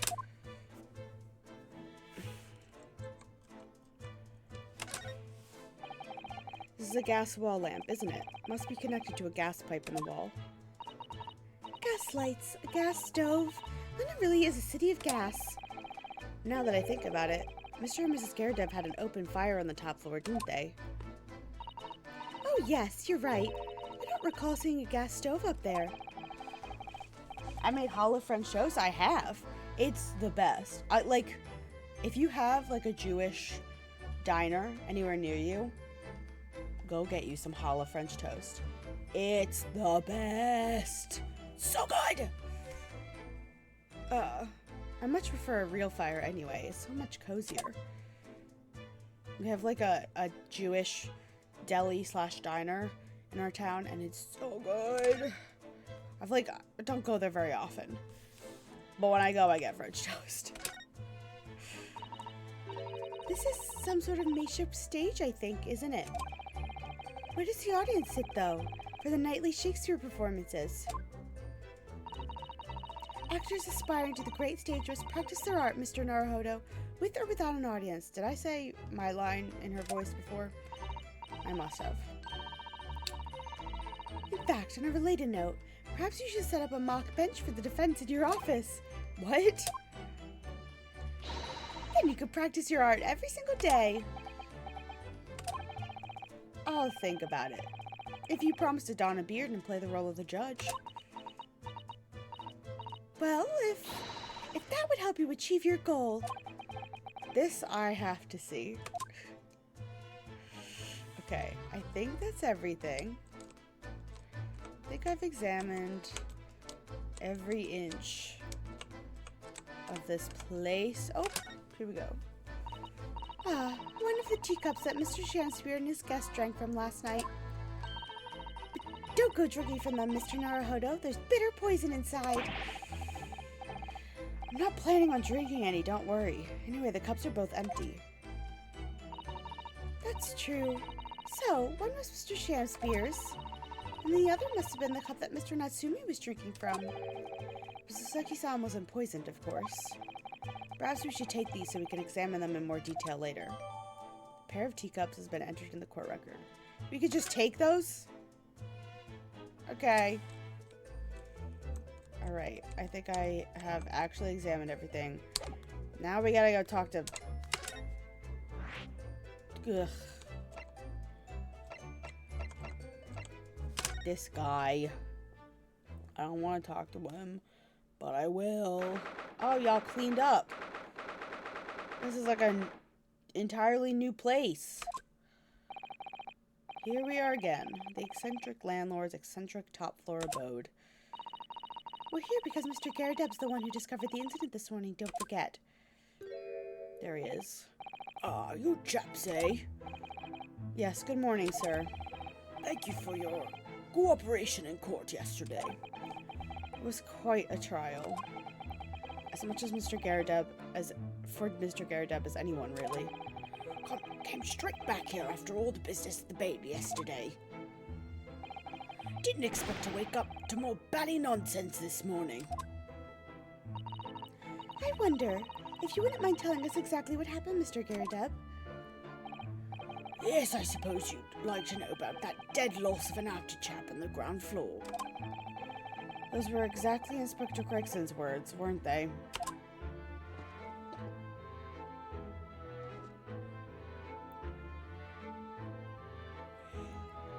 Okay, let's have a chat. It must have been a real shock for you this morning. I hear that you discovered what had happened. Well, that hopeless actor chap rises at 5 o'clock sharp every morning without fail. But at 5:30 this morning, he still hadn't lit the gas. So I went down and knocked on his door, but no bally answer. And that's when you broke into his room by kicking down the door? Well, I called on that rum-looking Japanese chap to do the grunt work, of course. Wasn't it a little premature to kick the door down? The man could have just overslept by half an hour. That's very true, Mr. Naruhodo. If 30 minutes is oversleeping warranted such behavior, I'd have to kick your door down every morning. Well, better to be safe than sorry and all that. Is it just me, or is he avoiding our gaze now all of a sudden? Except that it was a sorry situation indeed you found on the far side of the door.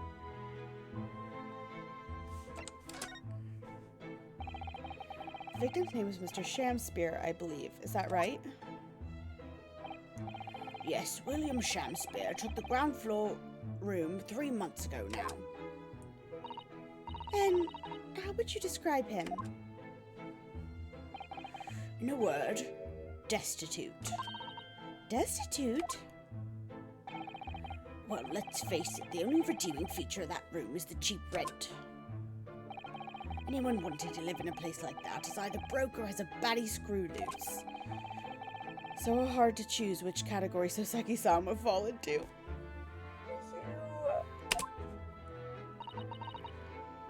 Mr. Naruhodo, that's a little rude. Yeah. He was doing research as well. Research into what? Shakespeare, of course, Shakespeare.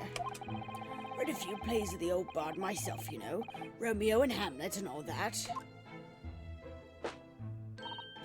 Yes, William Shakespeare is England's most highly regarded classical playwright and author. He's known as Sao in Japanese, as you know, and many of his works have already been translated. It seems incredible that Shakespeare was shortened to Sao, though. Someone was too heavy-handed there. There were a lot of costumes in the victim's room, actually, weren't there? Of course, Mr. Natsumi is a scholar of English literature as well. I imagine he and Mr. Shamspear would have had much in common. Shakespeare's international disagreement leads to shocking murder. Let's hope it's not that.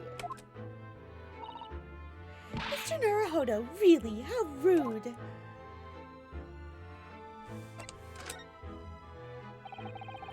After Mr. Natsumi's trial yesterday, you came straight back here, I believe, didn't you? Did you notice anything strange between then and this morning? Well, now, must have been about 6 in the evening by the time I got home. Snow was coming down rather heavily, as I remember. It was completely dark already. That failed actor chap was out at the time. Mr. Garrett noticed there was no light in his room or something, I suppose. Couldn't summon the energy for anything much, so I just sat in front of the fire up here. It was after 8 before Shamspear got back, and the chap was up until past 1 in the morning, I'll have you know. Suppose he met his end sometime after that. I was asleep by then, so I'm rather in the dark there. Well, thank you. That was very illuminating. Is everything all right, Mr. Zato? Well, I was just thinking it's a little strange, that's all. Mr. Garadeb, you were up here in your room all evening, if I've understood correctly. Not a big fan of stairs, not with this blasted leg. Then, how is it you seem to know? The precise movements of your tenants of the ground floor, I mean. It's a very good point. I can't imagine that you could hear noises from the ground floor all the way up here. I was having the same thought. Does this old man like to spy on his tenants? Is that it? I say, I know what you're thinking, and it's bally outrageous. I'm ex-military, don't you know? I don't go around spying on my tenants. Why would I? Then how do you know, Mr. Garadeb? It's the gas woman. The gas tells me everything. The gas? Speaking gas. What on earth do you mean, sir? How can the gas tell you anything, let alone everything? Well, as you're probably aware, the gas is supplied to the building by pipes. Yes, I more or less worked that out. I'd more or less. Every room in the building is connected by a single pipe to the gas main outside. And the gas company supplies gas to properties via the main. Yes, I understand that too. Let me see if I can explain. Let's say I was to light the gas lamps up here. What do you suppose would happen? Well, obviously the room would get brighter. Exactly, but at the same time, the lights in all the other rooms of the house would dim for a moment. What? They dim? Why? Perhaps it's because when you light a gas lamp, it briefly uses more gas than usual. And that reduces the amount of gas in the pipe for the other lamps that are connected to it. That might explain why the other lamps dim momentarily, mightn't it? Yes, of course, because everything's connected to a single supply pipe. Is that supposed to happen, though? Sounds rather undesirable.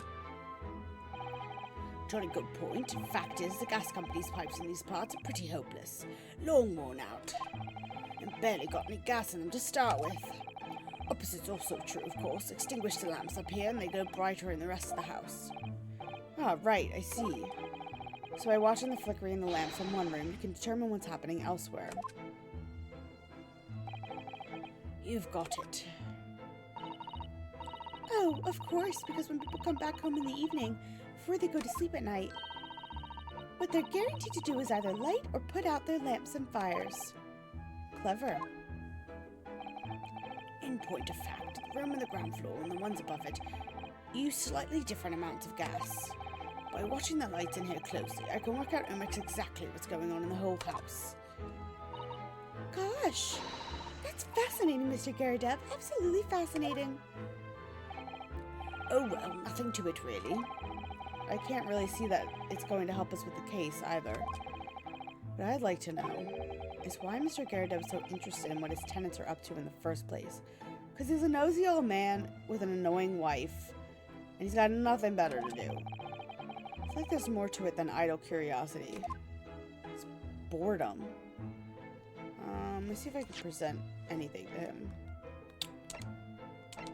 How about this? Can you tell me about this fucking soap? So, Garadeb, could I show you this? In quite a couple of days, as you can imagine. I'm afraid I'm rather tired. Yeah. It's just, you know. Nope. Okay.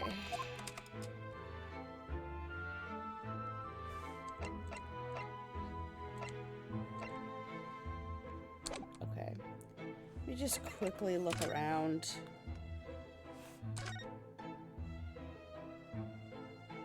Okay.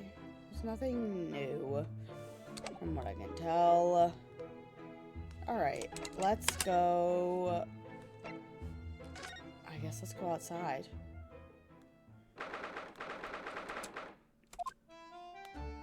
Okay? Just kidding. Let's go to the prison. What do we have for dinner? Trying to get ideas. I had pretty bad pad thai that my parents picked up at Costco. I wouldn't recommend it.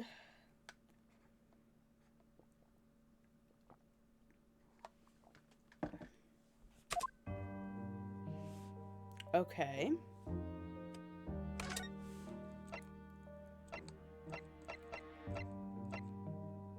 What am I missing? It's like some brand. I don't know what it was called, but it wasn't very good. It was like a chicken pad thai, and it was not my favorite.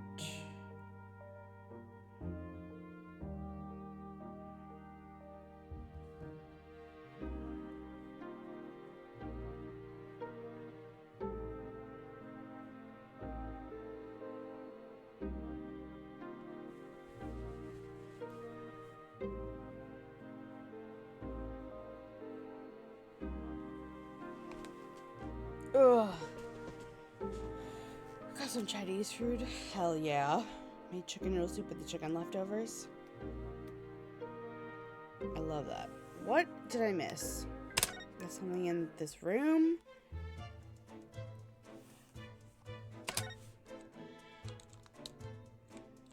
Oh my god, there is something in here. What's this? Looks like a part of an envelope, I think. Yes, I think you may be right. Perhaps it was torn off when the letter was opened. Is that significant? Well, it's a little out of place, perhaps. When you look around the room, there's no sign of a letter, or the rest of the envelope, in fact, is there. She's right. And yet, here we have the torn off end of an envelope. Just strikes me as unusual. I agree. We better take this, just in case. Okay. Alright. Looks like you're having a good snoop around, eh? Who's this? Ah, you. Inspector Gregson, but back so soon. After I threw that little Japanese fella in the clink. Went and reported to the after I threw that little Japanese fella in the clink, I went and reported this to the investigation division. In 5 minutes' time, this place will be cordoned off by the yard. Oh, I see. Well, we better be leaving then. Poor Mr. Natsume must be feeling very low being back in his cell again so soon. Oh god, he's alive! We should probably go and... This is... What's wrong, Mr. Naruhodo?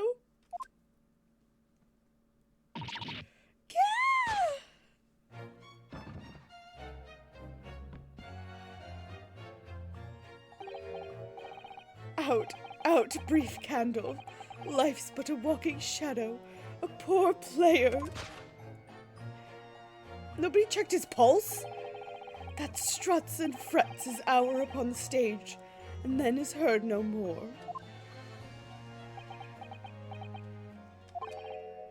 Now, how soundeth the next part?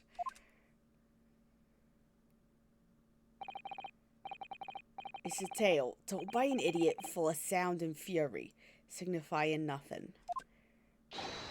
Indeed, oh happy day!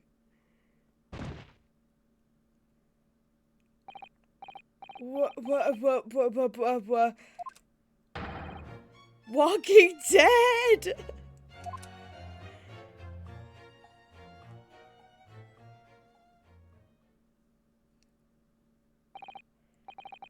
The fella isn't dead at all. What was that nonsense he was saying, though? I think. Yes, it was from William Shakespeare's Macbeth. Was it actually? A soliloquy from Act 5, Scene 5. Shakespeare. I don't feel like it was quite right. Was it? Maybe it was. So it was. But the victim, Mr. William Shakespeare, came back to life. For the man had indeed been poisoned. It transpired that it hadn't killed him. He was taken by emergency carriage to a nearby hospital for treatment. And Inspector Gregson evicted us from the scene of the crime. Whatever that now was. Holy shit.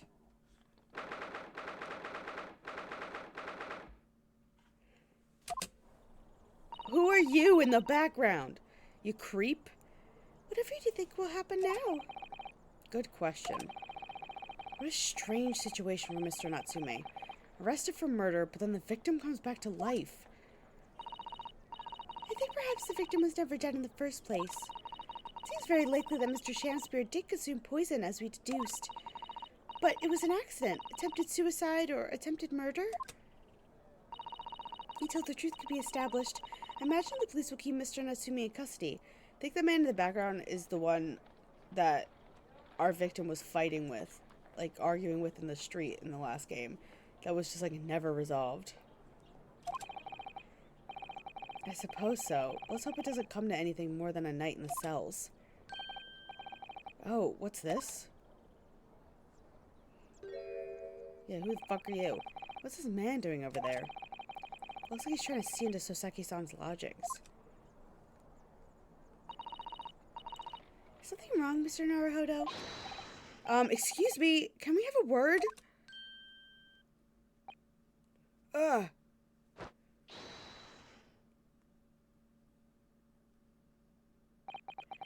He just ran off.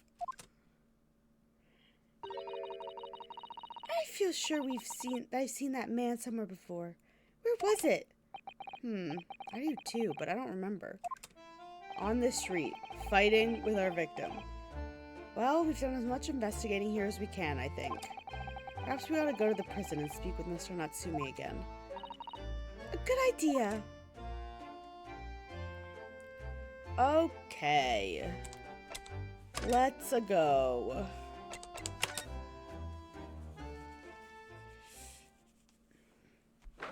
God, look at him. Pineapple sweet and sour? Sounds like it could be good. Look, Mr. Naruhodo. Mr. Natsume, have the police finished questioning you now? Welcome, student Mr. Naruhodo, Esquire. Oh, yes? What is he? Tell me. Is he a ghost? Is he here to haunt me? Let me guess. You're talking about Mr. Sholmes? He actually calls himself a great detective, Mr. Natsume, not a ghost. But his diabolic deductions, they're not of this world. They've left me. Ah, cursed. I'm cursed, I tell you. It's super sweet now, so ooh. Ooh.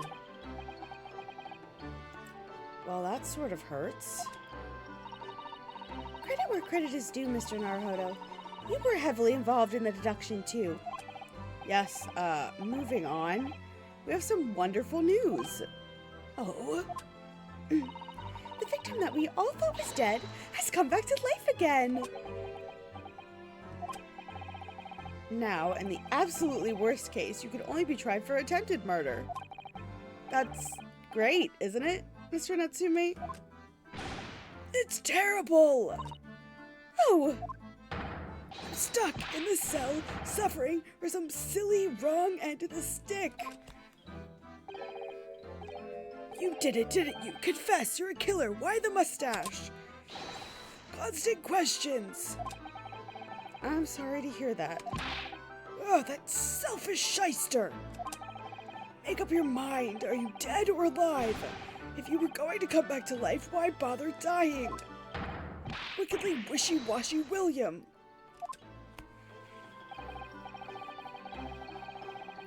Well, seems like that Mr. Shamspear was never actually dead in the first place. Ah, yes, that might make sense. I'm pleased he's alive, of course. Our lively debate last night was much fun. It'd be sad to think it was our last. Oh! Oops. Dude. Mr. Natsume, does this mean that you did see the victim last night? You met with Mr. Shamspear, didn't you? I love that. Oops. I'm not saying another word. I demand to have a lawyer present. Who do you think I am? Please, Mr. Natsume, we need to hear your side of the story. Why am I cursed like this? Alright, doofus. What happened? Can you tell us exactly what happened last night then, Mr. Natsume? There's nothing to tell. But, Mr. Naruhodo, Esquire, I'm eternally grateful to you for helping with the accursed case yesterday. The case that saw poor Miss Green hospitalized after she ended up with a knife in her back. It's hard to believe that was only yesterday. After the trial was over, I trudged my weary way back to my lowly lodgings. And that evening, at past 9 it must have been, I visited Mr. Shamspear.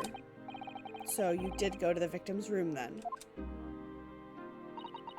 As we feared. I didn't do anything wrong! I'd never been to his room before. It was the first time. Then what made you decide to go? I bumped into him when I arrived back at the house. We got chatting and it developed into a discussion. But he had to go out, so I bade him farewell. That ties with what Mr. Garadeb said. The victim went out and came back after 8. We met again later that evening, at around 9 or just after, when I took some nice tea and I brewed it as a gift. So it was you who brought the tea that had clearly been drunk at the scene then. And I suppose you were discussing the works of Shakespeare, were you? Yes, that's right. That's exactly right. Romeo and Juliet. Who was the stronger? It was a delightful debate. I'm sure. Such a stimulating subject, Shakespeare. And the debate became very heated, so you slipped poison into Mr. Shamspeare's tea? No, never. Not at all.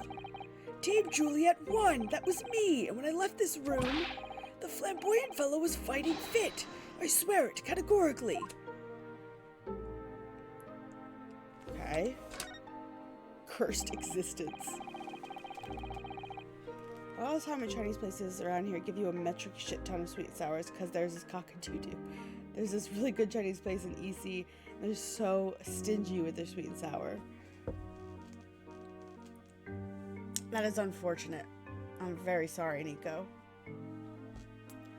Mr. Natsume, you often say the same thing about yourself, I've noticed.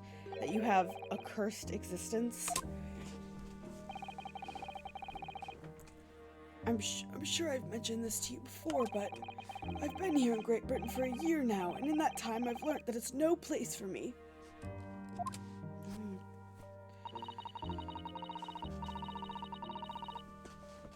It can be very trying to live in a foreign land and adapt to their ways of another culture. There are foreigners everywhere I look, and they all stare at me. They all laugh. Chicken itself is pretty good though. It's a lot cheaper than a really good Chinese place. That's good at least. I'm glad to hear it. That's the impression I got whenever I go out. It makes me scared to leave my room.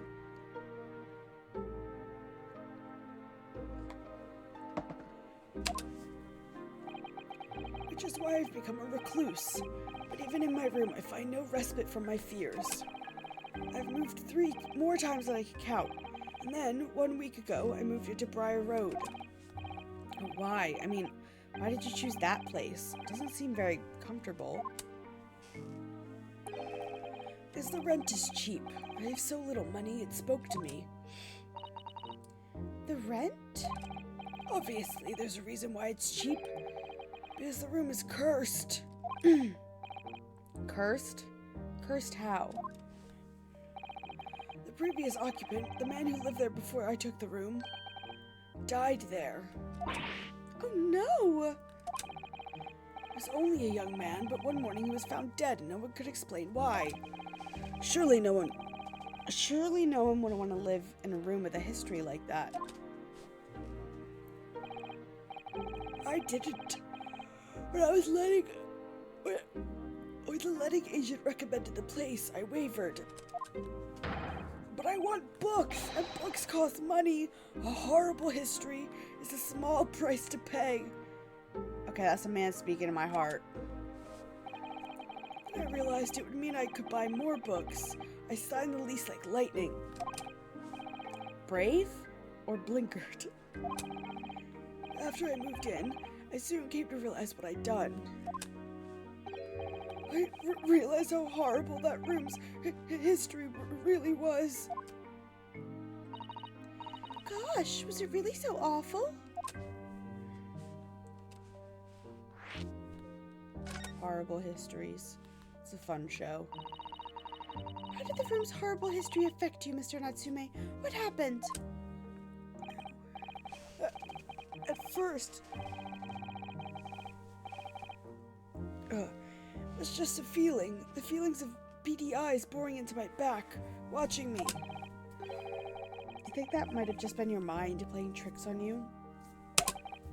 No. My mind doesn't know any tricks. It was someone else. It's been one long nightmare ever since I was given keys to the place. A nightmare? You've been having bad dreams, you mean?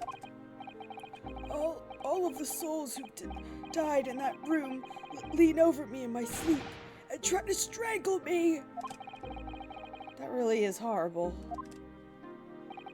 And now I come to think of it, it happened again last night too.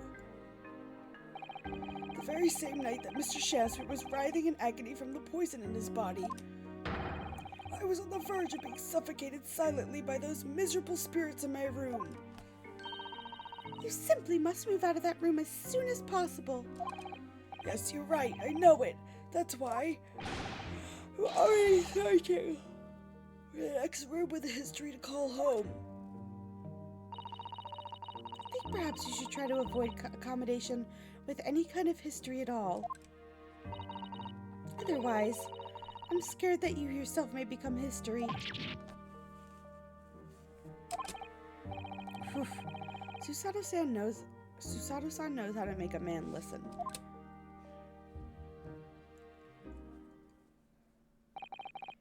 Of course, Mr. Lord of the Manor is worried about the curse on my room as well. You mean Mr. Garadab? Yes, he knows that if people keep dying there, he'll never be able to rent it out again. Well, that's true. I, for one, want to go near the place.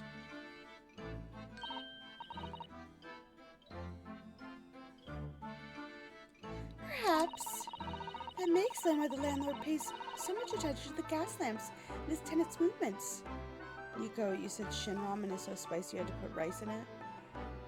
Do you not have any, like, a spice tolerance, Nico? You mean because he's worried about their well-being? He does seem to have an unusually keen interest in the amount of gas in the pipes. There must be a reason why he keeps such close tabs on the occupants of his let rooms. What do you mean he pays so much attention to the gas? Have you ever? Yes, I love shin ramen. I love spicy. My favorite ramen is the bulldog spicy chicken flavored. Well, I like all the flavors, but the like fire noodles, they're my favorite. But I do love the shin ramen. But I also eat ramen weird because I like a saucy ramen versus a soup ramen. So the shin ramen I make into like a sauce instead of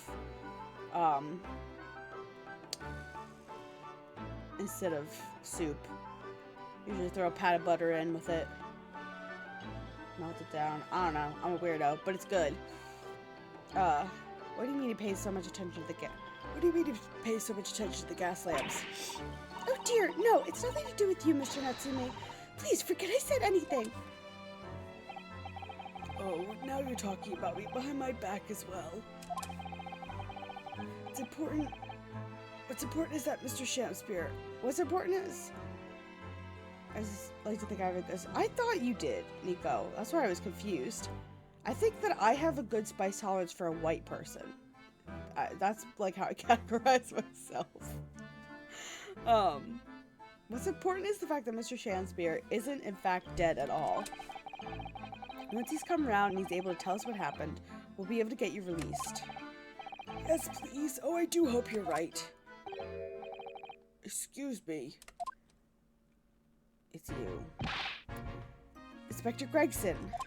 I couldn't help overhearing what you just said. On that note, we have some good news and some bad news. Oh. Which you want first? Always, every time, the bad news comes first. When hope is all you have, hold on to it. That's my guiding principle.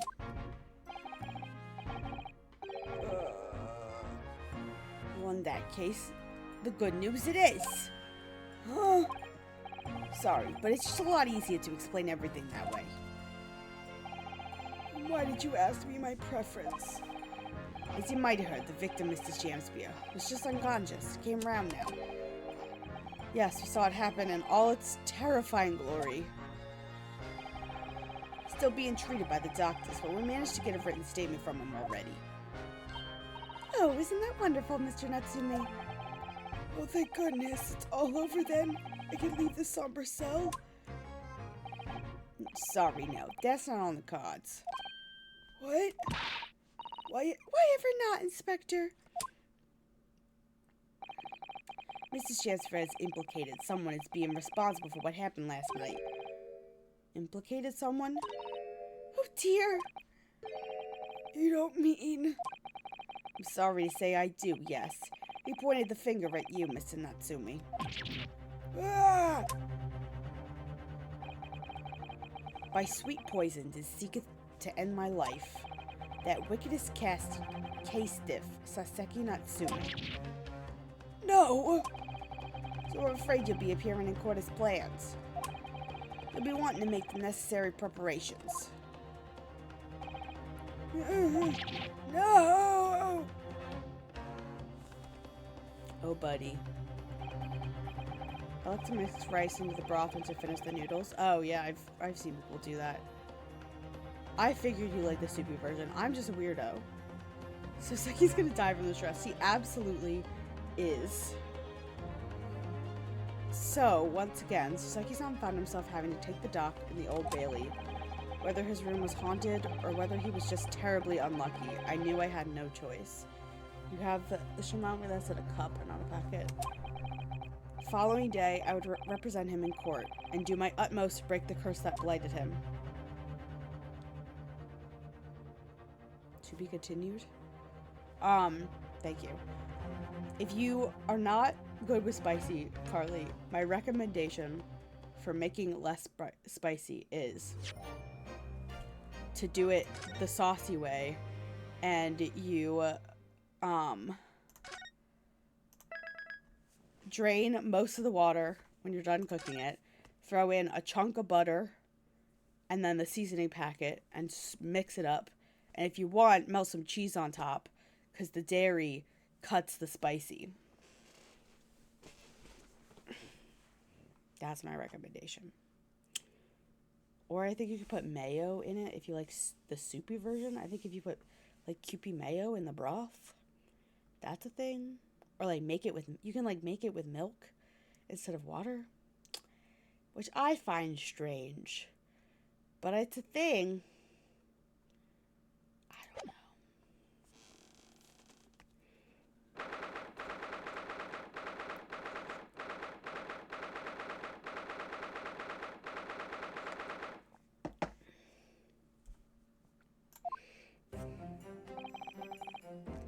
The Old Bailey. This place always makes me feel strange. I seem to get chills down my spine and break out in a nervous sweat at all times. Or all at the same time. I didn't think I'd be back here so soon. Okay, this has 5 parts. So we're probably gonna get through the first 2 parts tonight. I'm fucking tired.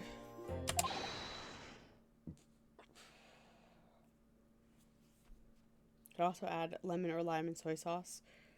Also great options, especially for that flavor. That's my line. Good morning! Good morning, Mr. Natsumi. It was only 2 days ago that I was declared not guilty here. Yes, we somehow managed to prove he didn't stab Miss Green in the back. But now this! Another morning, another murder, and here I am again in this hellhole. Can't keep coming to court. I'm beginning to think he's right. It really does seem like he's cursed. Mr. Naruhodo, I'm afraid I have bad news. Oh! Mr. Natsumi, good morning.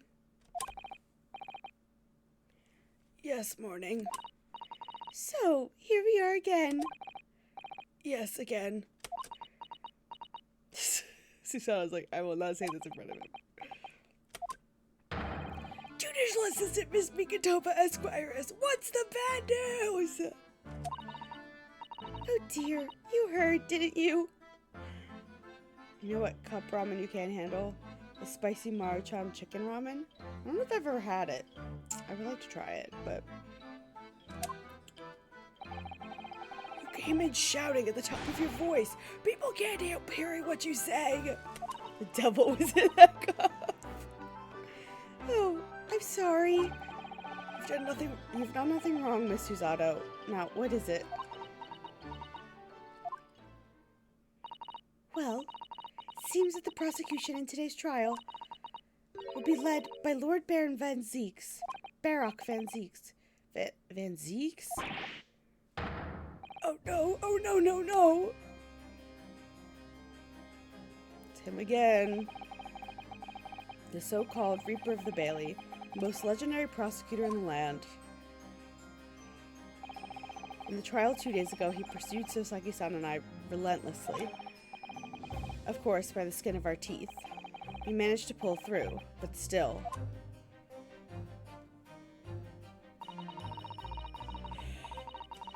Perhaps Mr. Atsuri's acquittal in the last trial wasn't the end of the matter. After all, Yes, I know what you're thinking. The legend of the Reaper that says nothing can save a person in the dock when Lord Van Zeeks is a prosecutor. Oh no! if even that person is found not, if that person is found not guilty, the accused will meet a mysterious end one way or another. Stop saying this to him! Oh, we've experienced it firsthand. A man we successfully defended met the most terrifying end after his acquittal, right here in the Old Bailey.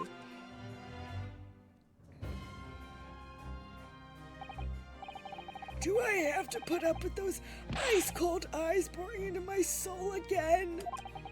Cursed by evil spirits, and now by the Reaper. Pair of petrifying perils, potentially.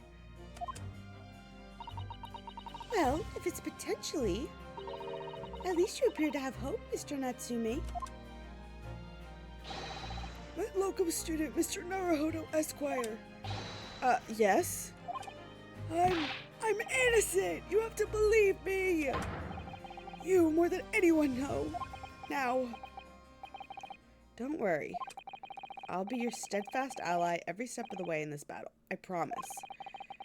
And this promises to be a hard battle, I fear.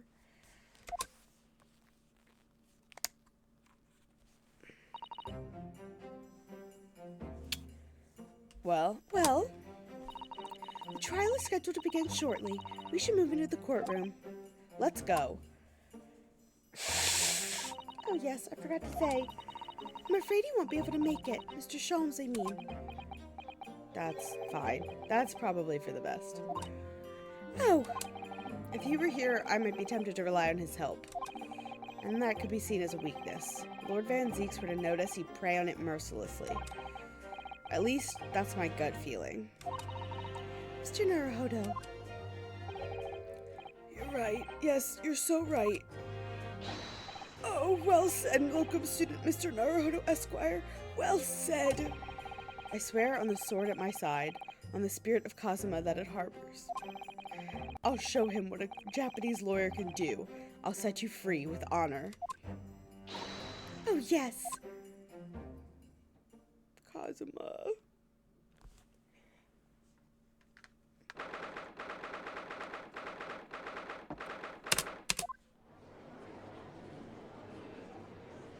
You've seen all these people before? In the name of Her Majesty the Queen, I hereby declare this court to be in session. I now call upon the counsels for the prosecution and defense to declare their willingness to proceed. Vampire Man. Prosecution is ready. The defense is ready, my lord. Readiness for the trial, my learned Nipponese friend, is not what the defense needs. What you need is readiness for your inevitable defeat. Sure, my man. It's not just my imagination, it's really there. Lord Van Zeeks has such an animosity towards us Japanese for some reason. He's racist! It's some time ago now that he first became known as the Reaper of the Bailey, I believe. These past few years, he hasn't appeared in court at all. Yet now he's back in the courtroom, though for some reason, only when I'm defending. This Reaper, with his curious disdain for us Japanese, is a prosecutor shrouded in mystery. Still, this isn't the time to be pondering that. I have to concentrate on Soseki-san's trial. Furthermore, I now call upon the 6 ladies and gentlemen of the jury. You have been chosen at random to represent the will of the people in this trial. Are you ready to fulfill your duty? Absolutely. I had a feeling this larrikin wasn't innocent before. I must say, I feel especially ruthless on days when my hat refuses to sit right. Oh, well, I'd rather like how you're wearing your hat. I think the ruthless look is very fetching, actually. I need to be somewhere at 10 o'clock. I have a very important meeting. Let's make this quick. Couldn't agree more. We need to take home 5 bob tonight or the missus will go through the roof. Oh, may the Lord show us all the light here and lead us flock to a righteous verdict. Okay. The British jury system is so very different to our own, isn't it?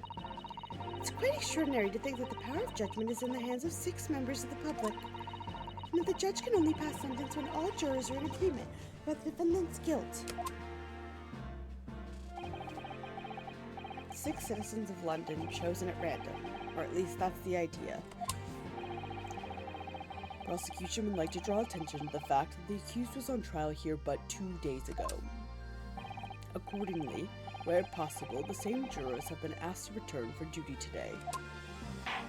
That sounds like a very bad thing, but okay.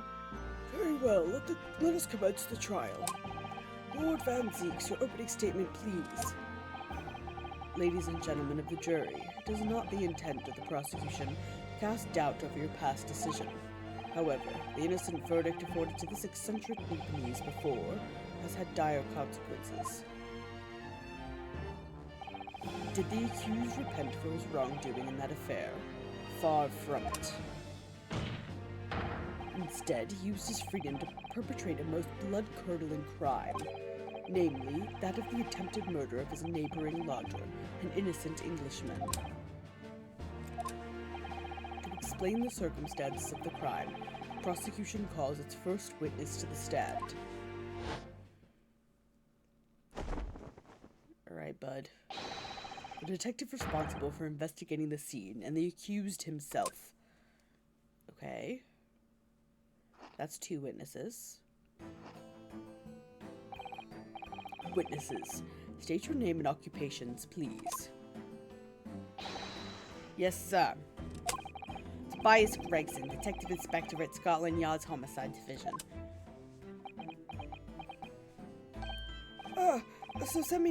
Soseki Natsumi from the Empire of Japan.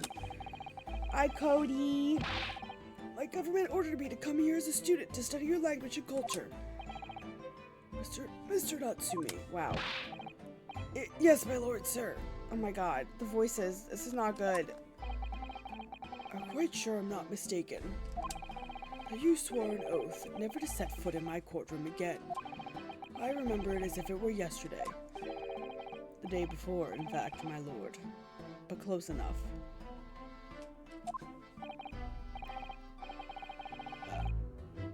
Believe me, this is the last place I want to be. Inspector, let's hear from you first. Explain the case for the court. Right you are, sir. The incident occurred at the Garadeb household, where the defendant has lodgings. In the ground floor room of the victim, Mr. William Shamspeare. The defendant has already admitted to visiting the victim on the night in question. Mrs. Shamspeare collapsed in the room as a result of poisoning by strychnine. He was found in the following morning when the landlord, suspected something was wrong, broke down the door.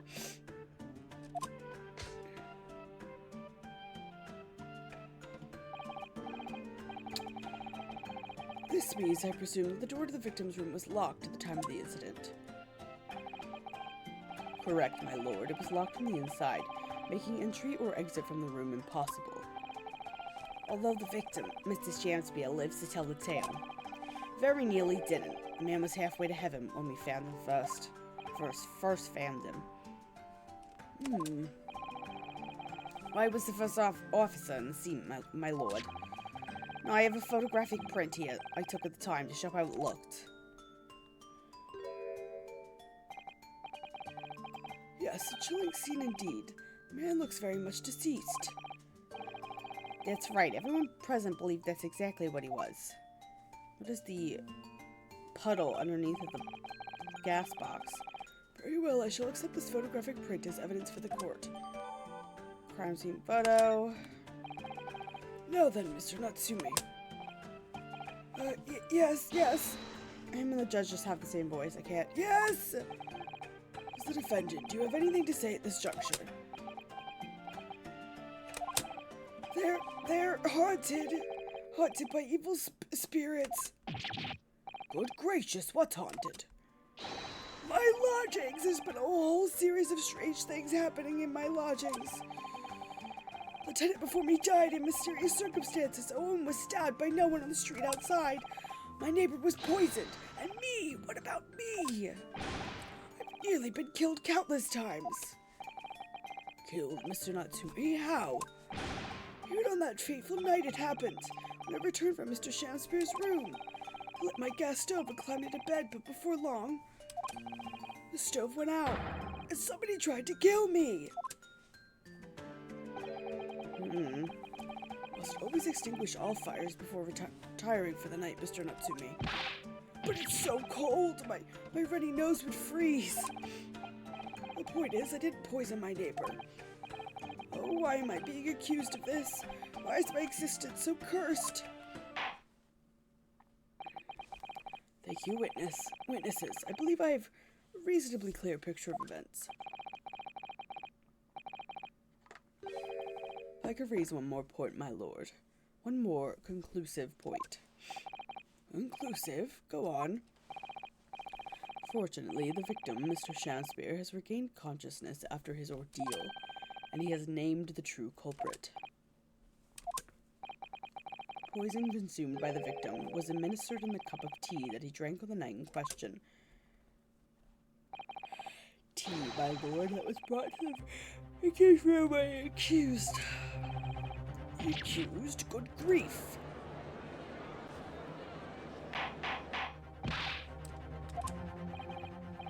Yes, that's the crux of this whole case. If Soseki-san is innocent, then why? Why has the victim accused him? Well, Mr. Natsumi, what have you to say to this accusation? That evening, yes, I did take some freshly brewed tea with me when I visited Mr. Shakespeare's room as a gift. But the public water pump outside always freezes at night, so I bought bottled water especially to make it. And this is the result. Never will I touch tea again. Never. The public pump was frozen, you say? That's not information we've heard before. That will do then. Thank you. Now, according to our laws, the defense must have the opportunity to cross-examine witnesses at least once. Therefore, I call upon these witnesses now for formal testimony. I presume the prosecution has no objection. None whatsoever, my lord. Good. Then you will give your account. Your answer question to the courtroom. My nose feels weird. Yes, my lord.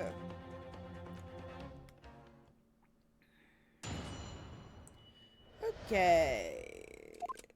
It was around 9 o'clock in the evening when I visited my neighbor and took some tea with me as a gift. We had a heated literary debate over a nice hot drink, after which I went back to my room at around 11. Ugh, my tea was completely harmless. He couldn't have locked the door behind me, otherwise could he? Strychnine takes some time to have an effect on the body. People don't keel over immediately after taking it. The victim would have been perfectly able to lock the door after his guest left. The argument still stands. Okay. Yes, I see. It all seems relatively straightforward. Excuse me, but that testimony does raise one rather crucial point, I think. Mr. Natsumi claims his tea to have been harmless. Presumably, though, the teacups have been examined for traces of the poison, haven't they? Why didn't I think of that? Well, as it happens, no. We haven't been able to. Did I hear you correctly, Inspector? Scotland Yard has failed to examine the suspect's substance. How could you have overlooked something so important? Isn't that the first thing you should have done? My learned Japanese friend is falsely incensed. The inspector said Scotland Yard was unable to examine the tea, not that it was overlooked. Unable? Why? It's simple enough. There's none left, not a drop. Someone must have been very thirsty indeed. With current scientific techniques, it's not possible to test for poison under such circumstances. We only need a drop, but that one drop does actually have to exist, funnily enough. Lack of examination notwithstanding, it appears nothing other than the tea passed the victim's lips on the night in question. I see. Thank you. Matter is clear. Cast your eyes over the jury, my learned friend. What?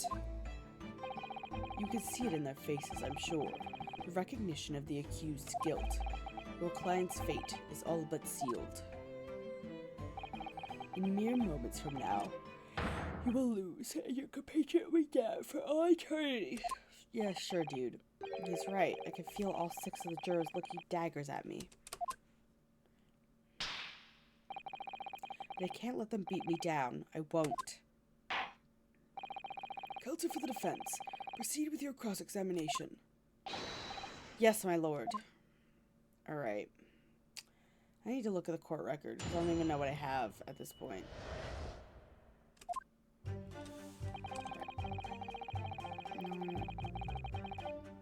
Yeah, whatever. The street.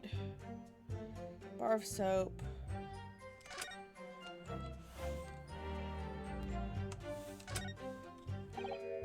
Oh. What is it, Mr. Naruhodo? This bar of soap, when we first found it, I could have sworn there was some sort of round disc in this depression just here, a reddish one. Yes, you're right. I remember it too. But now the depression is completely empty. Where could the disc have gone? Okay. Interesting. Did it dissolve?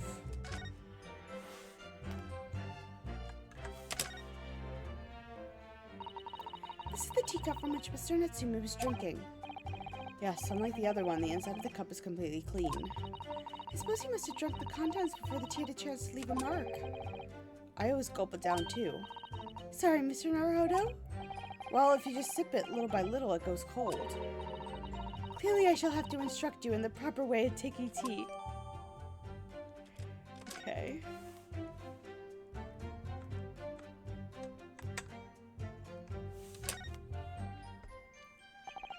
This must be the cup that Mr. Shamsphere was drinking from then.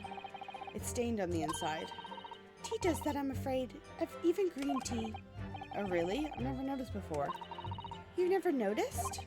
Well, I never leave it in the cup long enough to leave a mark. I like to gulp it down.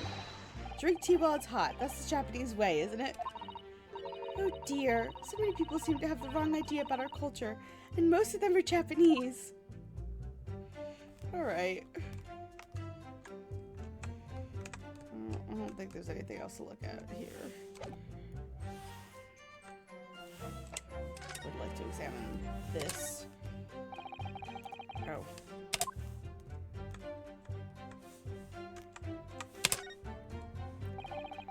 Whoever opened this envelope didn't bother with a letter opener or scissors, did they? Yes, whoever opened it was clearly someone with an unrefined temperament. And judging from the angle of the rip here, the person in question must have been right-handed. Miss Susato, I think perhaps someone's been reading too much of the Adventures of Sherlock Holmes. I can never read too much of it, Mr. Naruhodo. Never. Okay.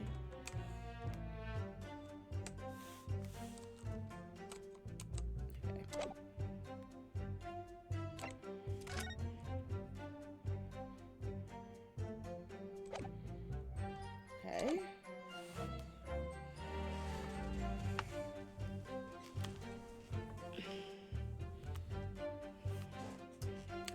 Alright. It was around 9 o'clock that I visited my neighbor. We had heated literary debate. I went back to her around 11. My tea was completely harmless. I couldn't have locked the door. So we're gonna take some... Hold it! How long does it take for symptoms to appear then? According to the coroner I was speaking to at the yard, about 30 minutes after the poison's consumed. The victim suffers violent convulsions, cramping, and stiffness, and eventually dies from asphyxiation. There's a 30-minute interval between when the poison is ingested and the onset of symptoms.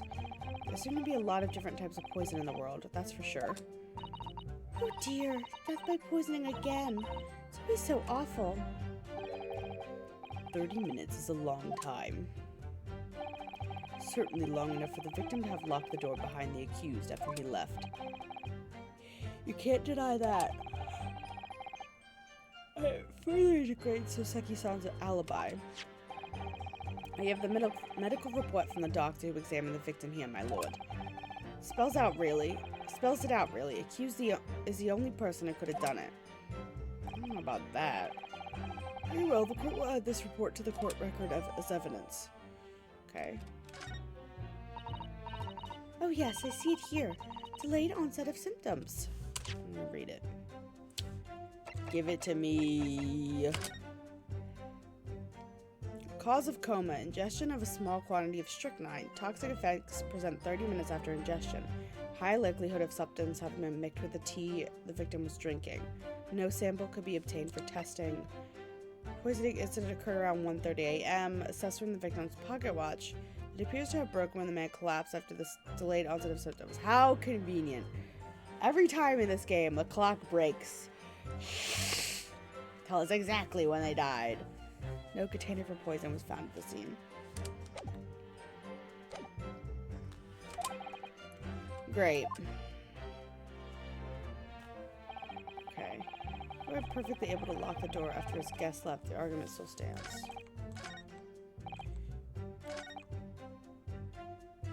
Yeah, but they were together for 2 hours.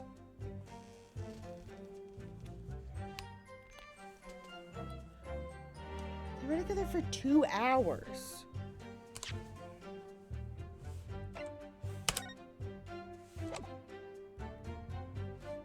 Objection! Mr. Natsumi, you say it was 11 p.m. when you left to return to your room, correct? Yes. And Inspector Gregson, can we rely on the information in the medical report unconditionally? Of course we can, because there's no problem with that report, Sunshine. I love his shit-eating grin. Actually, I think there's a very big problem, because there's a chronological inconsistency between it and the defendant's testimony. A what? What do you want about? According to this report, the victim must have consumed the poison at around 1:30 in the morning. And yet, the defendant, Mr. Natsume, left the victim's room at 11. Oh, that's not the point that I thought I was making, but that's fine. Yes, that's right. There's more than 2 hours of missing time there.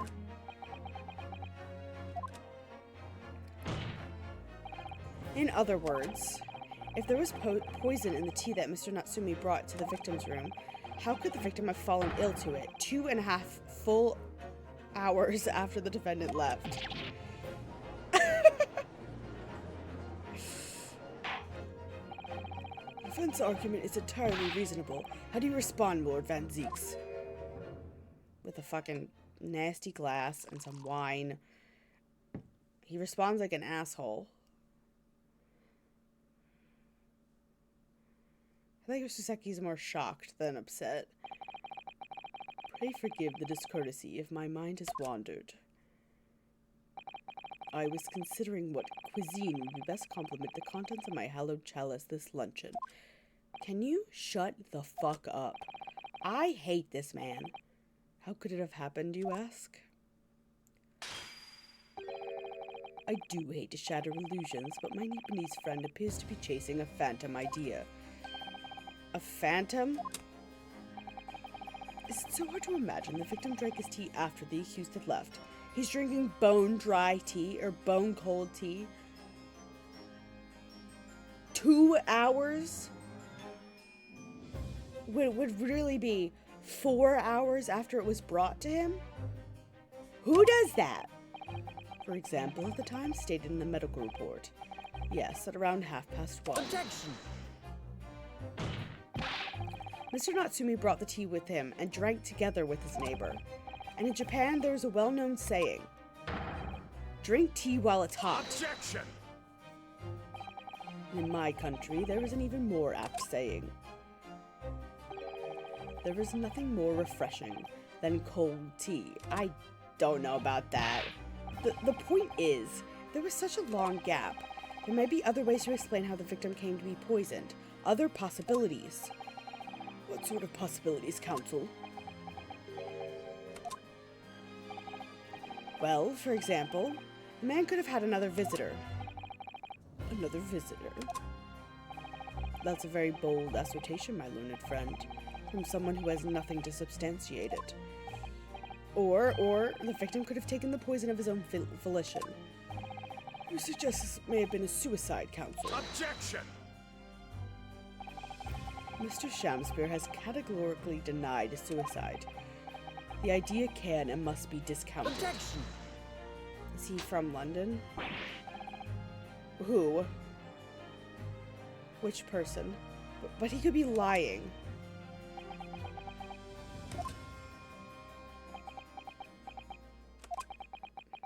Van Zeeks? I think so. He's at least from England. Something wrong. Something wrong, Lord Van Zeeks? I was listening to the sound of the carriage pulling up outside the courtroom. Pray, forgive the discourtesy. Carriage? What carriage? It would seem that the key player in this case has just arrived.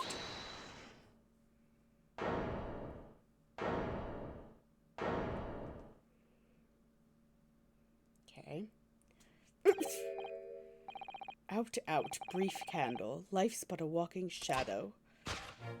Ah! A poor player that struts and frets his honor upon the stage, then is heard no more. It is a tale told by an idiot, full of sound and fury, signifying nothing.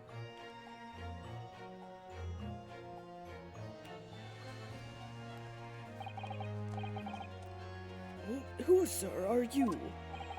William Shamspeare, my lord. Alas, 'twas I, undone by these bitter events. I am the victim. What's he doing here? This little Joker costume.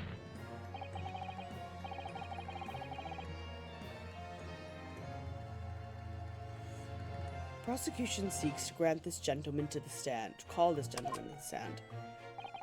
With his testimony, my learned friend's futile resistance will be utterly crushed. You're calling him as a witness? Very well, Counsel. I grant your request with interest. I'm curious to discover what the court shall hear from the victim himself.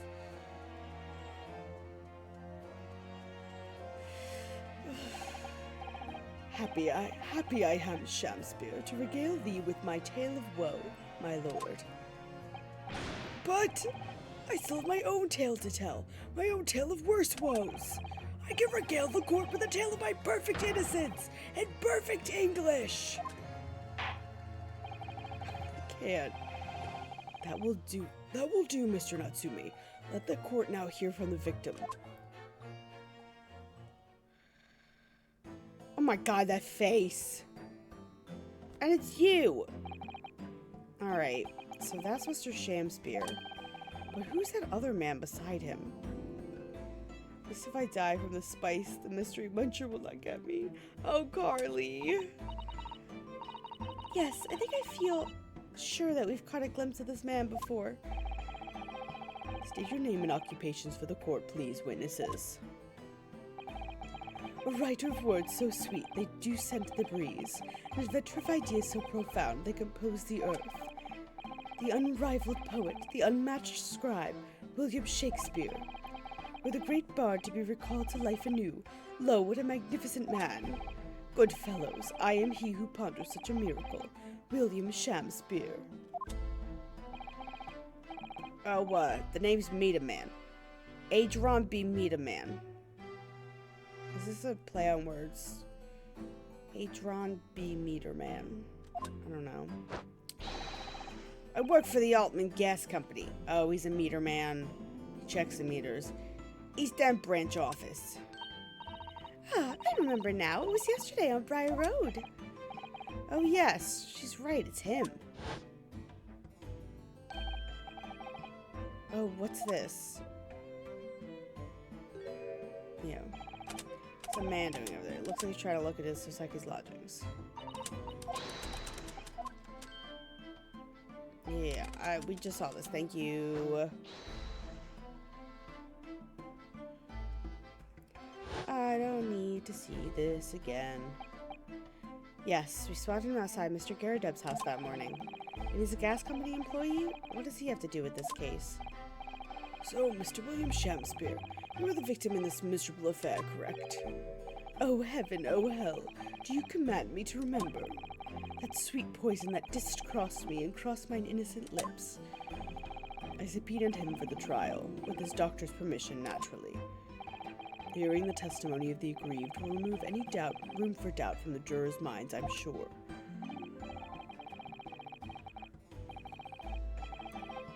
Behold, you have only to rearrange the letters of my name to see that me's a seraph, an angel indeed. Thus I be noble of mind, sweet of nature, and verily honest of heart, as all heavenly angels be. Because there isn't a less contrived meaning in your name. No, not at all. The jurors seem to be very moved by this man, I'm afraid. You're actually taking the seraph anagram idea seriously?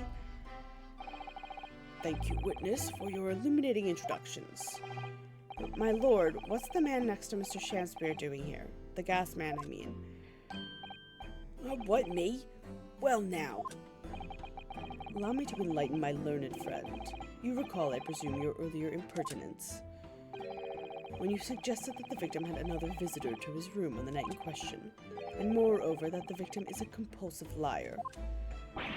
What? No, I didn't quite say that. This young chin-stroker here is here to controvert your wild claims, conclusively. Is that not so, Mr. Meterman? Hang on, no. I'm just here. Hereby call your formal testimonies. You will tell the court as lucidly as possible what happened on the night in question. One may smile and be a villain. Yes, it doth pain me, but I let the truth be spoken, the truth of that wintry night of my discontent. Alright. What bullshit is he about to I hate the way he's smiling. It's very unsettling. The wintry night of my discontent. The snow lay about. My neighbour did cometh in the evening, bearing a gift of tea. But marry, bitter was his drink, and when he left I did fall prostrate on my table. 'Twas the tea alone did pass my lips that late hour, naught else. I was outside this bloke's window in the freezing cold all night, keeping an eye on his room. No one else visited his room but that short little round-backed Easton fella. Round-backed Easton fella. Okay. Wait, what did you say? You were keeping an eye on Mr. Shakespeare's room all night? Yeah, why the fuck? That's right. Of course, the bloke's window's all but blocked up, isn't it?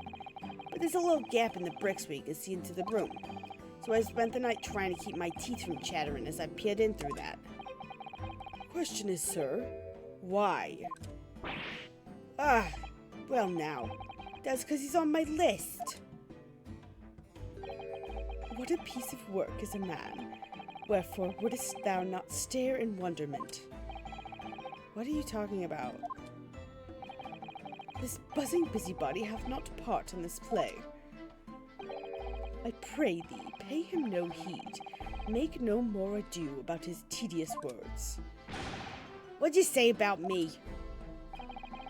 Calm yourselves. This court is concerned with what happened on the night in question. Nothing more. Indeed, that is so. And as the testimony we have just heard clearly revealed, there is no one other than the accused present at the time who could have carried out this crime.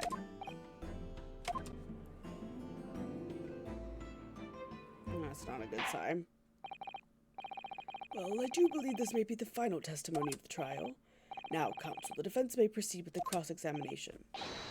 Yes, my lord. Okay. What the fuck did he say? Slowly about, my neighbor did come in the evening bearing a gift of tea. Bitter was his drink. When he left, it did fall prostrate at my table. Was the tea alone that passed my lips, not else.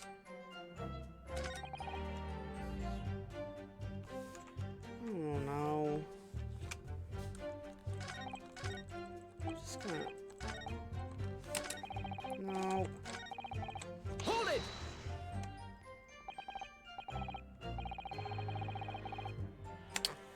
To be clear, by neighbor, you're referring to the defendant, Mr. Natsume. Oh, indeed, sire. Perchance thou wouldst I call him the man from upstairs. And at what time did the mustachioed Nipponese visit you in the room? In your room? On the Discord, he's making French onion soup with mac and cheese. Oh! I wanted to eat it so bad. They have a... Trader Joe's has a French onion soup mac and cheese, and it's really good. I want to make it so bad. The meeting was promised for the hour of 9, and lo did he come to tender a gift of fragrant tea. Details which are in accordance with the defendant's own testimony, yes. I almost never go to Trader Joe's because it's a pain in the ass to get there from here, especially because there's a bridge that they're doing construction on, and it's closed a major road, and it just makes it so hard to get in that direction now because the traffic is awful. We were broiled in such a literary debate as history hath not seen before. By which I presume he means the discussion about who was the stronger, Romeo or Juliet. I, Shamsbury, did play the part of young Romeo, whilst my neighbor played the fair Juliet. Each of us dressed as would our characters be, to bring weight upon our merry experiment. I dare not imagine the scene. Frailty, thy name is woman. Canst thou imagine how dismayed I was? Yes, I heard the name of the Eastern art of jujitsu, but... never did I dream 'twould be a skilled practice by a comely maiden. Juliet beat Romeo up? This is not helping our case. I believe the court has heard enough about your earth-shattering literary debate. Perhaps you could reiterate your statement about the tea that accused brought to your room. Tummy hurt disease? No. My liege, I am thy servant. Gladly I would do thy bidding. Bitter was his ring. Blah, blah, blah, blah. Let me stop you right there. Mr. Natsume left your room at 11 o'clock, but it wasn't until after 2 that the poison made you collapse. That amounts to more than 3 hours of missing time. What is he doing? What are you doing? The defendant really had put the poison in your tea. That 3-hour window of time is something you're going to have to explain. Shumai and seaweed? Hell yes. Bit of both your stomach hasn't bothered you since the morning. I hate the way that he's moving. What is with the characters in this game and their little dances? Gladly, 'tis an easy task. What? I did drink of the tea, not while my guest is tarry, but after he took leave of me. Faith, 'twas stone cold, but at 1 hour post midnight, verily were my lips parched. Objection! That doesn't sound normal. Yeah. Nay, 'tis quite ordinary, sire. After all, thou wouldst recall our fiery debate. Amidst such argument, there'd be no time for fiery tea. Romeo and Juliet again. And who was stronger? Mr. Shamspeare, in summary, allow me to confirm. Did you not come here with the intention of naming your attacker? But of course, my liege. You're gonna be forcibly ejected from the dance floor, my man. 'Twas the stooped lover of words did attempt to shuffle me off this mortal coil. Ugh, we all know what that means. I think he might have. It's gotta have something to do with that red seal that was on the soap that we found, but then disappeared. Like, maybe it dissolved. Maybe it was poison. Maybe it fell in his cup. He was cutting the soap in half for some reason. I don't know what the fuck this man did. Hold it! Cody, So, you didn't have any kind of evening meal, dinner, supper. Ha, fie on luxury, fie on gluttony. To eat thrice daily is but a waste of time. Sorry? I would that my belly were full. No more oft than the sun doth rise. Oh my god, sir! Well, most heroic eating habits, I must say. Oh my god, stop! Night and day I do fill my hours with learned study of the great bard and playwright. Hence, it is that there doth not be in my chambers, be than the costumes of mine art. That would appear to be the case. Even a rodent was found starved to death in your room. Now I think of it, it's not just food that was conspicuously missing from that room, is it? I don't recall seeing a single player script anywhere. For I have devoured them all.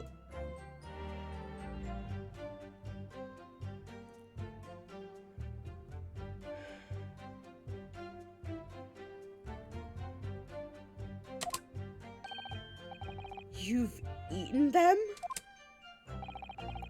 Every word be within my skull. Didst thou imagine otherwise? Right. That wasn't misleading at all. Now, could you turn around, do you think? Which brings us to the conclusion that the only way the poison could have passed the victim's lips is in the tea. Alright, this weirdo. Hold it! But the windows of that house have all been filled in. Historical artifact of the now defunct window tax. Yeah, you're right there. All bricked up horribly. But as it happens, there's a little part in the brickwork, the bottom corner that's been opened up. I was looking in through that gap. Yes, there were a few bricks loose, weren't there? For some strange reason, a couple of bars of soap lined up on the ledge outside as well. I don't like going around poking my chin in other people's business, especially on freezing cold nights. But them's my orders. That's what I keep doing. As long as there's breath in my body. Alright. What's with all the theatricals today? Out of interest, Mr. Meterman, after the accused had left and returned to his own lodgings, did you see the victim leave the room at all? No, we never left. He was in that room the whole time. Whole time, as far as I'm concerned.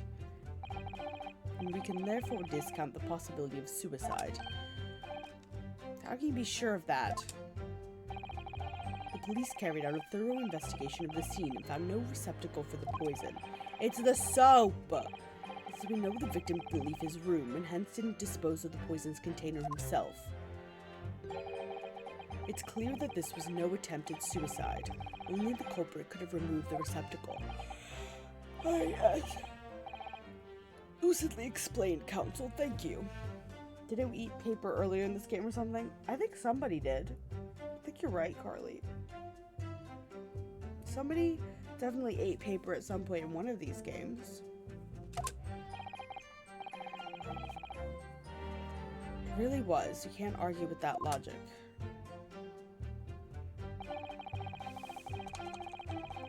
Hold it! You say a short, little, round-backed Eastern fellow? So you can't be sure it was the defendant, then. Objection! How many other short, little, round-backed Nipponese with a mustache do you think there are in London? Well, of course, it's only a narrow gap, and it was quite dark, so I didn't notice the mustache. But he showed up around 9, so pretty sure myself. And when the person you saw arrived, did he and Mr. Shamspear drink tea together?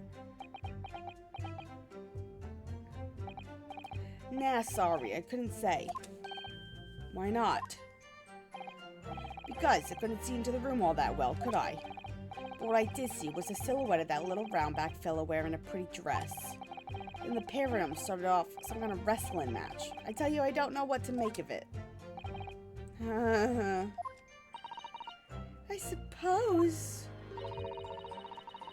that was the Romeo and Juliet championship battle getting underway. Herlock. Mr. Meterman, allow me to confirm one final time. Apart from the accused, can you state with certainty that no one else visited the victim on the night in question? No question. Gasman's honor. Oh, God.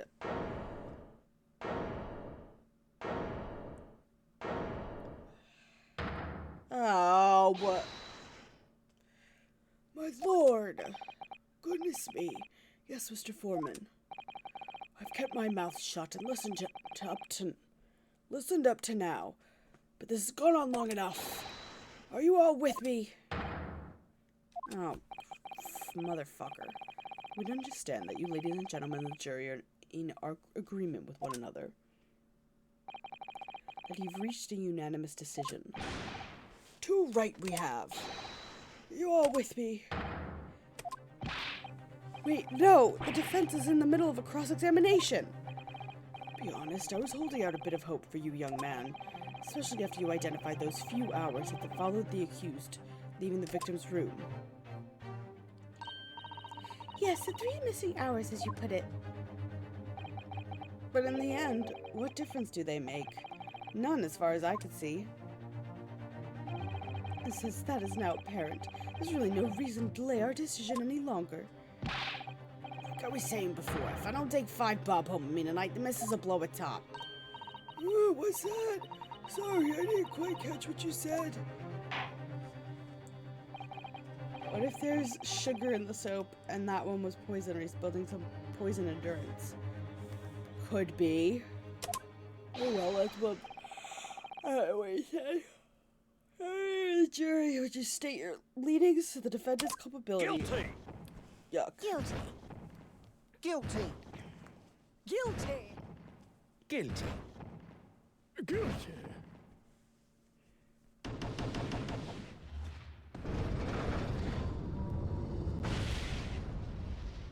No. All of you?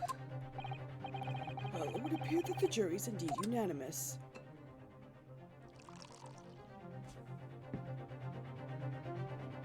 I really hate this man.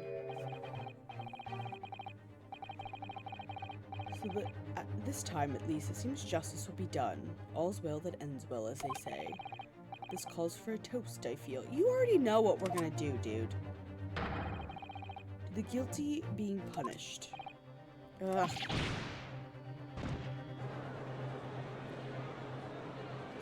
He looks like a little bumblebee. Get up, Mr. Naruhodo, please. The trial isn't over yet. What do you mean, Mr. Zato? What about the information I found in this encyclopedia of British law I have? I know they have to do this again because it's the beginning of the game, but... We have obscure right that belongs to the defense in these strict situations. Remember? The hair ties start to hurt me. Getting hair pains. Summation examination. Yes, that's right. We don't have a jury in Japanese courts, of course. But here in the British Court of Law, if we can reverse the decision of a majority of the jurors, we can force the trial to continue. The trial can't end now. Whatever it takes, I just can't let that happen. The defense moves to invoke its right to a summation examination, my lord. Why am I not surprised at my learned Nipponese friend's inability to admit defeat? You choose to cling desperately to some archaic rule you barely comprehend instead of accepting the truth. Certainly no other defense counselor in recent times has exercised the right to a summation examination. Because they all know that once the jury's mind is set, it cannot be altered. A lie. I've altered it every single time. Nevertheless, the right remains and must be upheld. Defense counsel's request is granted. This court will proceed.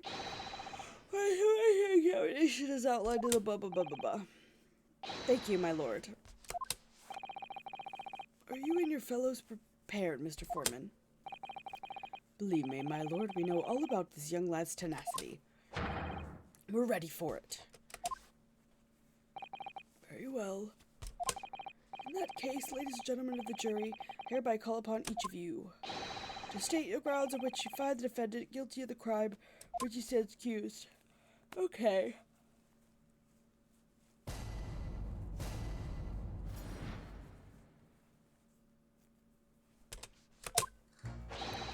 The victim may not be well off, but he's a nobleman straight up.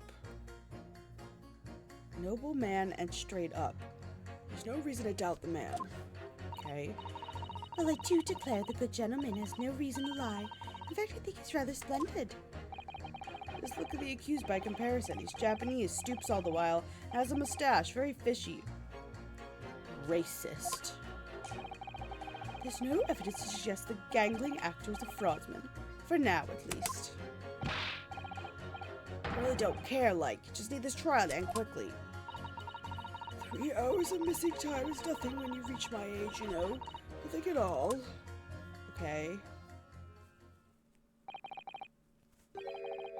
I knew it. Every single one of them seems completely convinced. It seems that all the jurors are to the conclusion that Mr. Shakespeare is a fine, upstanding, and honest citizen. Okay. If you ask me, they've all been bewitched by his strange theatrical movements. Sadly, nothing Mr. Natsumi has said appears to have registered at all. Well, here goes. Let's not forget. I've pleaded with the jury on Sasaki-san's behalf before, and it worked, so you never know.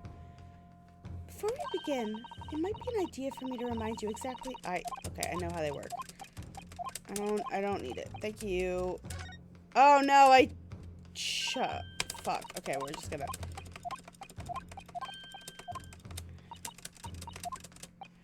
Alright then, let's do it. Without further ado, please, counsel, proceed with the summation examination. Happily. Alright. I think I would've... There was no standout contradictions from my memory. Maybe I should just start pressing people.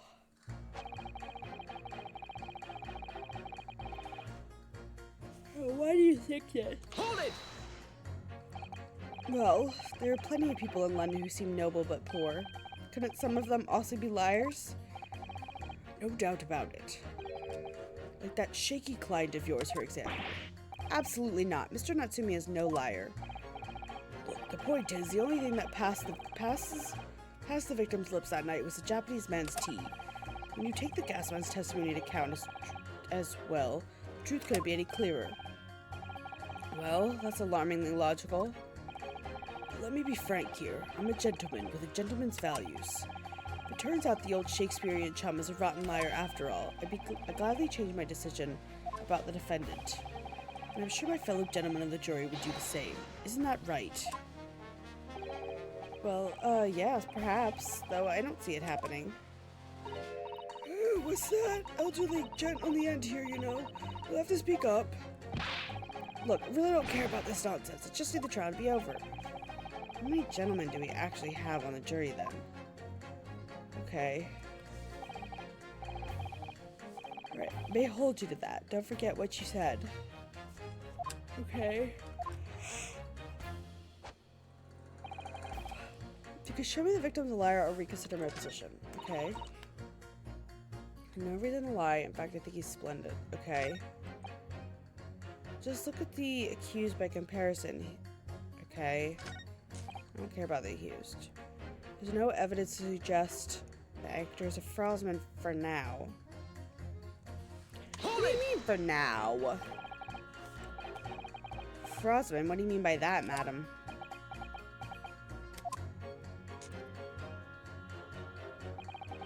It really is a most tiresome problem for the company, most irritating. We can be absolutely certain that a customer is stealing from us, but without hard evidence. We can't even threaten to take action for fear of being sued. I'm sorry, you've lost me a little there. Who are you? I'm the wife of Augustus Altamont, owner of the Altamont Gas Company. Good gracious, Altamont Gas, you say? Gas is the future of energy in this country and around the globe, but proper handling is essential. As I'm sure our employee from the East End branch office would be the first to agree. She's so... Nico. Absolutely, Lady Quimby. Gotta be used properly. Altamont Gas is the best in the world, of course.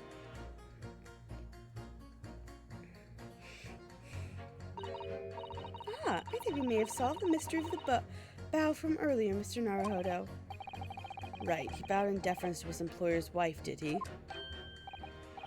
So would I be right in assuming that the reason Mr. Meterman was watching what Mr. Shamspeare was up to in his room? I'm afraid there's no end to the lengths the population of the East End will go to in order to steal our gas. So we really have no choice when the company identifies somebody as a possible fraudsman. But to dispatch a worker to watch the suspect day and night, we're very thorough in our investigations. So you mean Mr. Shakespeare is... I wouldn't come out and say it in public. But you could finish that sentence with a grubby little gas thief. You have noticed the public gallery in here, have you? The eye of man hath not heard. The ear of man hath not seen. Faith, wouldst thou wound me with thy words, were I to let them penetrate the skin? But seraphs hear not insults, only choirs of angels in song. We may not have evidence yet. My workers won't stop buzzing around until they find it. And when they do, you'll find yourself blasted back to your angelic heights in the Altamont gas explosion. Oh my god. So Mr. Shanspeare's been stealing gas. I wonder, juror number 4, if you wouldn't mind adding that information to your statement. My pleasure. Was it the bit about ripping that thief apart you enjoyed? A little before that part about abject violence, but if it's not too much trouble. Yes, of course. Alright, we have our contradiction. This could chip the balance. It absolutely does. I'd like to hit and hit. These two statements clearly contradict each other. Good gracious! To whose statements do you refer, counsel? Juror number 1. What are you yelling about, lad? I presume you've heard juror number 4's statement, made by the wife of the owner of Altamont Gas. Well, yes. The victim, who you claim to be a noble, straight-up man, in fact turns out to be a common thief. The good lady says, but there's no evidence, is there? You and I both heard them say as much. It's true, we don't have any evidence as such, just yet. But the claims aren't baseless, you know. What? You heard me, seeing as his operation has already been compromised. I would suggest the court hears testimony from our East End branch office employee over there. Well, do whatever you say, my lady. Gasman's honor.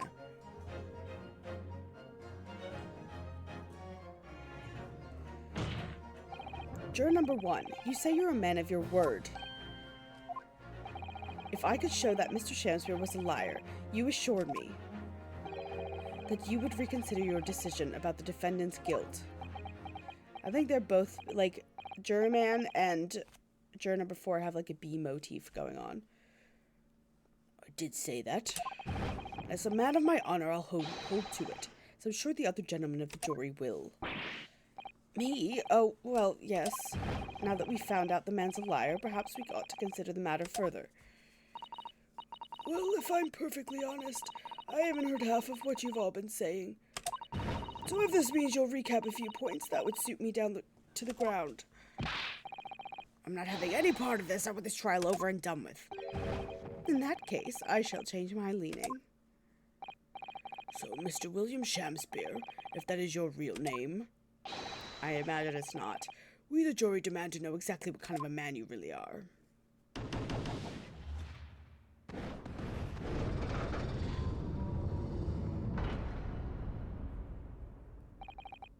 That's 4 jurors. 4 for not guilty. Yes, Mr. Naruhodo. Victory! Hell yeah. Order. Well, this is quite extraordinary, I must say. As a result of the defense's summation examination, jury's leaning has changed. Now only 2 jurors say guilty, whilst 4 say not. I therefore declare this court to be in a state of disaccordance, and order the trial to continue. Fuck yeah. Let's talk to B-Boy and his boss. Okay, stop sniffing your stupid wine. You have spoilt the bouquet, Mr. Shamspear. The ladies and gentlemen of the jury now find they are unable to trust you, the victim. But you gods will give us some faults to make us men. So God mend me. I do swear. This gasman speaketh that which concerns him most, naught but gas, naught but thin air. Aye, it burneth bright a while, but it hath no substance, and it doth reek foul. Oi, what'd you say?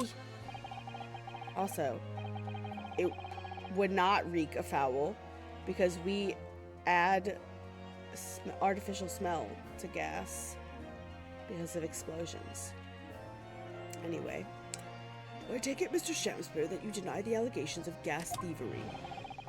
Most heartily, my lord, hast thou forgot? I am a seraph, an angel, noble of mind, sweet of nature, and verily, honest of heart.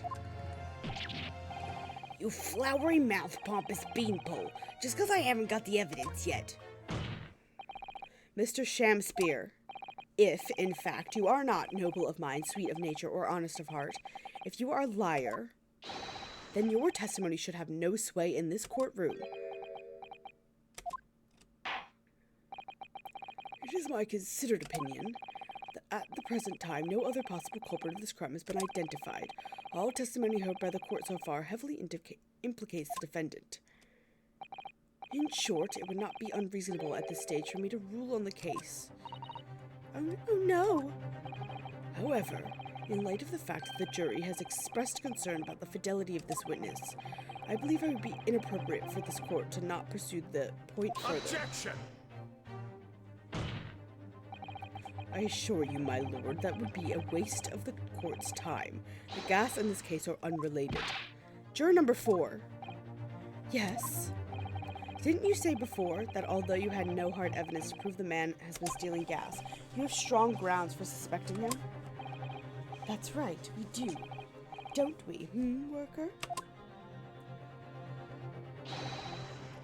Absolutely, Lady Quimby. Gasman's honor. Very well then, we will hear your testimony now. You will tell the court precisely what you believe the victim, Mr. William Shamspear, has been stealing gas. Yes, my lord, it will be my pleasure. On the Altman gas name, I swear. If I may, my lord.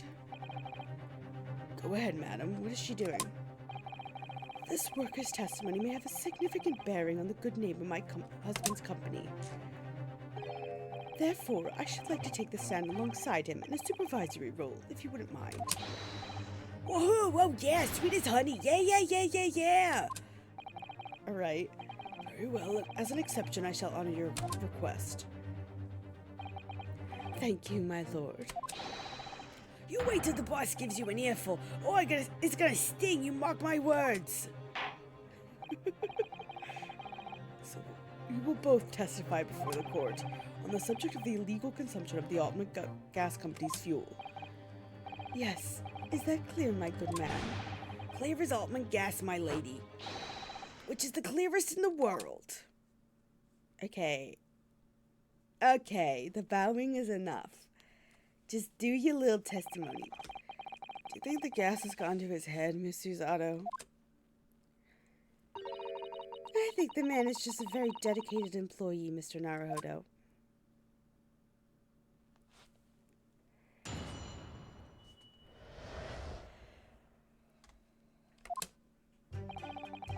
Proud to be the company's East End branch investigator and meter money collection agent.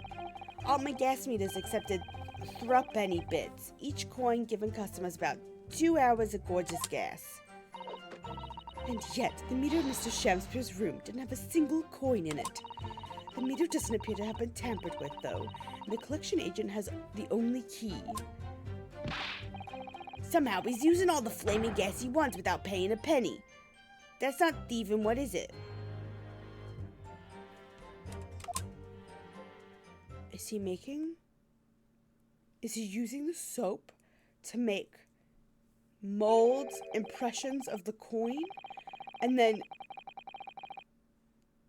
taking the making something with the coin and then using it to get gas? Pray forgive the discourtesy. The irrelevance of this testimony caused me to turn to my hallowed chalice. What do you mean by that remark, Lord Van Zeeks? Did the mustachio nippies poison the gangling Did the mustachio nippies poison the gangling excuse for an actor, or didn't he? I think he just uses the soap, reuses the soap.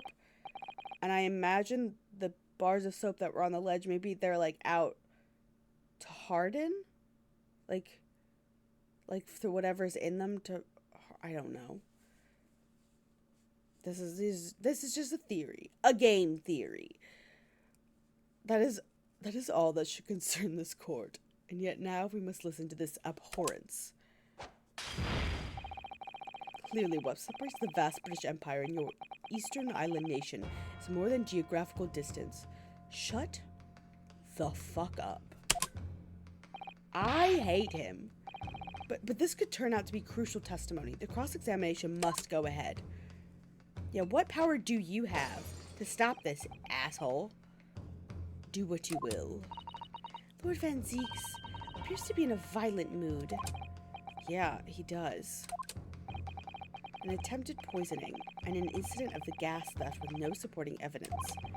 It's true that they would appear completely unrelated at first glance. But I wonder, the truth tends to be buried in the most unusual places. And the first step in uncovering it will be to establish just who and what this man really is.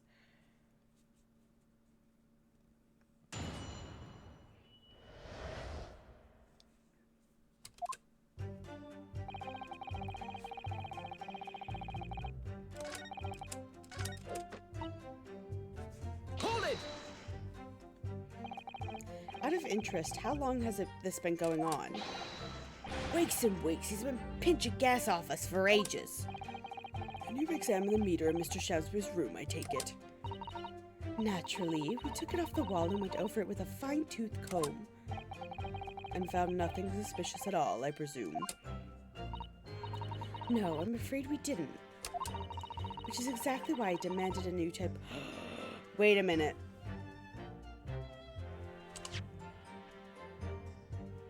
Hold on. It's made, oh my god. He made the coin out of the tea and he froze it out on the porch because it was snowing, because the puddle is water and dripping out of the, oh my god. I've cracked the case. One with an indestructible lock. The Shakespeare Special. It sounds like it would have cost an awful lot of 3-penny pieces. Even after that, the rascal's meter was still empty. I'll never forget the humiliation. When I opened the money box, I found it bare. You what? I said. You what? Look at his face, that smarmy smile of his. I pulled the meter straight off the wall and took it back to the office. But you know what? Nothing. Not a trace of it being jammed open anywhere. Not a single sign. What's happened to my salary as a result? Down by 3 shillings a day, that's what. A life-threatening situation in a number of ways.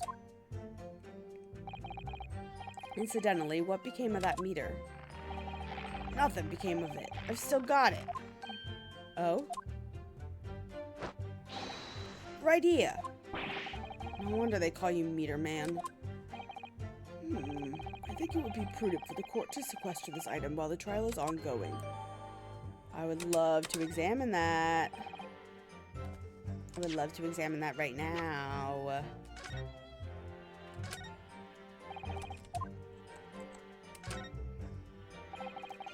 It's a very sturdy looking padlock, isn't it? And the money box is sealed with beeswax, too. So if Mr. Sholmes were to get up to any mischief, he'd be found out immediately. Mr. Naruhodo, mischief of that kind is not the sort of thing that Mr. Sholmes would... You know you didn't finish that sentence, don't you? Well, anyway, it's understandable that the gas company would want to safeguard the money that's rightfully theirs. But it does feel a little over the top, perhaps, doesn't it?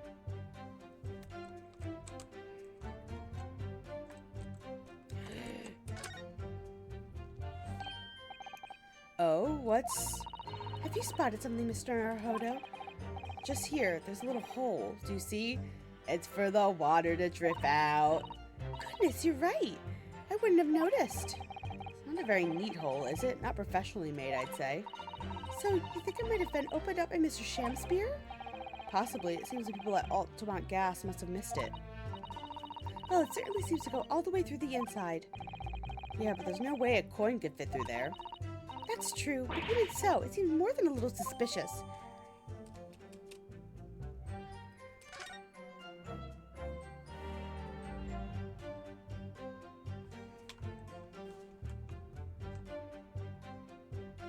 Okay. But at first glance, there doesn't appear to be anything unusual about it. Let's move this along, shall we? Continue with your testimony. We would say it has as much value as the contents of that meter. Oof.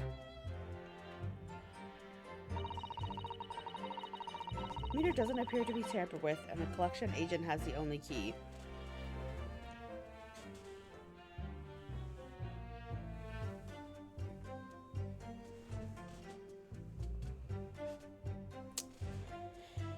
Okay, it has been tampered with, in fact. Objection! Sorry, my brain stopped working there for a minute. I got a notification and I was just thinking about it. Lady Altamont, I'm afraid to say that this meter clearly does show signs of having been tampered with. What? Get away! I've been over and over that thing! I'm telling you, there's nothing wrong with it. In that case, what do you have to say about the small hole that's been made at the base of the coin box? Oh, what? You're right. You're quite right. There's a little hole there. The meters aren't supposed to have that. None of the others do. In other words, we can assume that Mr. Shamspeare secretly opened up this hole himself. Yes, I wouldn't be at all surprised, but why? Yeah, why? I mean, it's tiny. You couldn't get a farthing through that. Lady Altamont, I wonder if you could give the court some more details about your meter design. What sort of details? Well, what I specifically like to know is how it differentiates coins. How does the meter tell the difference between different coins? What do you mean? Well, for example, if someone were to put in a 1-penny coin, that wouldn't work, presumably, would it? No, of course not. So, well, how does that meter know what the coin has been fed through is a threepenny bit? Ah, I see what you're getting at now. The meter tells coins apart by their shape and size, which includes their thickness. A threepenny bit is about 3/4 of an inch in diameter, you see. Other coins just won't fit. I see. It's clearly been very well thought out. Witness will amend her formal testimony with that information in case it is pertinent. As you wish, my lord. Some for coins of the exact diameter and thickness, nothing else will fit. Well, guess what our asshole has been making? Objection! Molds. My lord, there are clearly grounds for... no. Nope.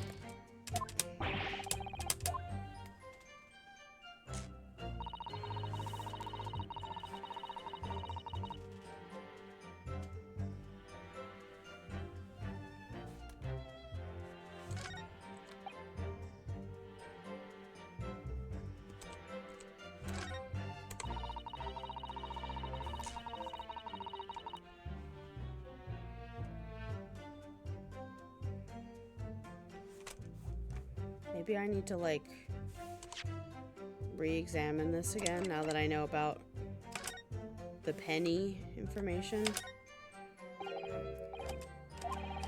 Circular depression on the side, about 2 centimeters across. Or 3/4 of an inch. Do you think? We did find this soap at the scene, didn't we? Yes, there was 2 bars on that little ledge just outside the window, so we took this one. But I'm sure that when we first found it, there was some sort of reddish medallion in the middle there. I remember it clearly. Yeah, but there's no sign of it now. Okay. Now we present it. Let me just confirm something here. If the diameter and the thickness were to be correct, the meter would accept any object as if it were a threepenny bit. Is that correct? Yes, that is correct. Well, by something of a coincidence, while we were investigating in Mr. Shamspeare's room, we found a particular item that matches the dimensions perfectly. Something the same size as a threepenny bit? What was it? The item in question is this. What? Have you been inhaling gas? That's a bar of soap. It certainly looks nothing like a threepenny bit, I must say. It looks like I'm going to have to point out exactly what I mean here.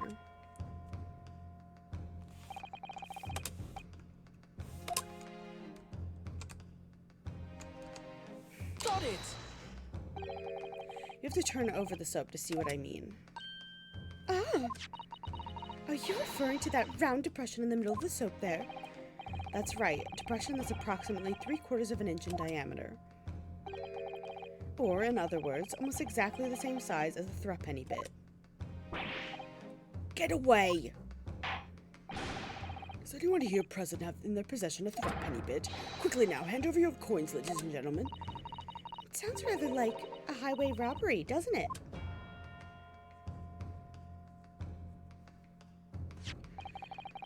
Thanks to a kind member of the public in the gallery, I have here a threepenny bit. Now, to see if it fits. My word, it couldn't be more snug. Yes, as I suspected.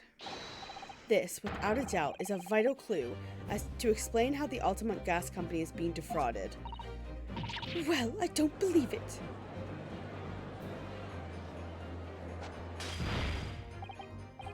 So, your assertion amounts to what? That some inferior bar of soap has a tentative connection to the theft of gas? Yes. The depression in the soap was clearly made by a threepenny bit. I must concur at least that pushing the coin with some force into a poor quality bar of soap such as this is a remarkably simple way of replicating the coin's shape. That you could use, well, some melted wax or something to pour into the mold. You could make fake coins in no time.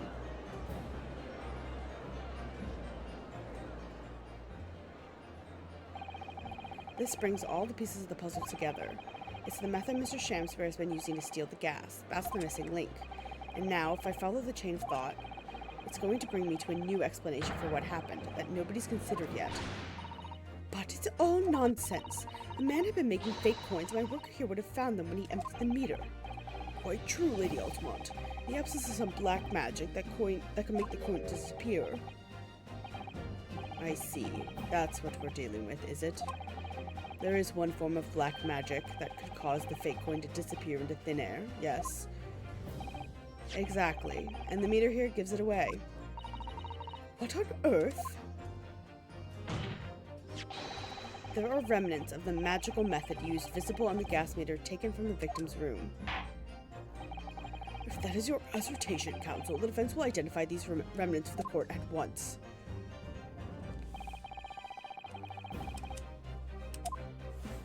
I assume we're talking about this. Got it! We found this bar of soap at the scene of the crime, just outside the victim's window. Outside? That was the wrong voice. Outside? Yes, outside where you yourself, Mr. Meterman, were loitering in the freezing winter air. That's where we found this soap. I get it. That's right. The answer, of course, is ice. Did you say ice? Mr. Shamspeare had been leaving soaps like this outside his window each evening, filled with water. After a night outside in the bitter cold, the water is completely frozen solid the next morning. Then he takes his fake coin of ice and feeds them into the gas meter, giving him light and warmth in spades. As his room becomes very comfortably warm, the ice now inside the meter's coin box melts, turning back into water and draining harmlessly away through the small hole made in the underside of the meter. That is how, without leaving any evidence of his wrongdoing, this man has been stealing Altamont gas. Okay. Just like that, so simply. Is he trying to make us look like idiots? He's been fooling us all with some bars of soap and some water. That's right, madam. I don't believe it. It can't be true. Do you have any idea how much money we spent to develop that new meter? And now you have the audacity to suggest that a bit of soap and some water can render it totally useless. I'm fairly sure I didn't design it. Evidence! Sorry? I want evidence. If you're going to stand here, tell me our meters are rubbish. I want to see some proof. She's very good at enforcing accountability, isn't she?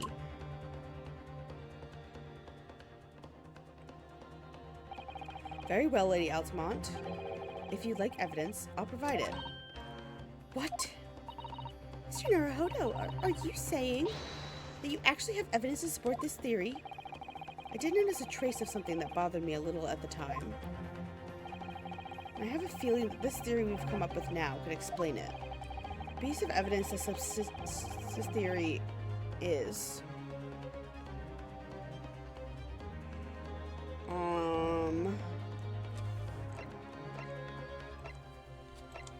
pair of teacups. Evidence. Is it the photo? With the drippy drop?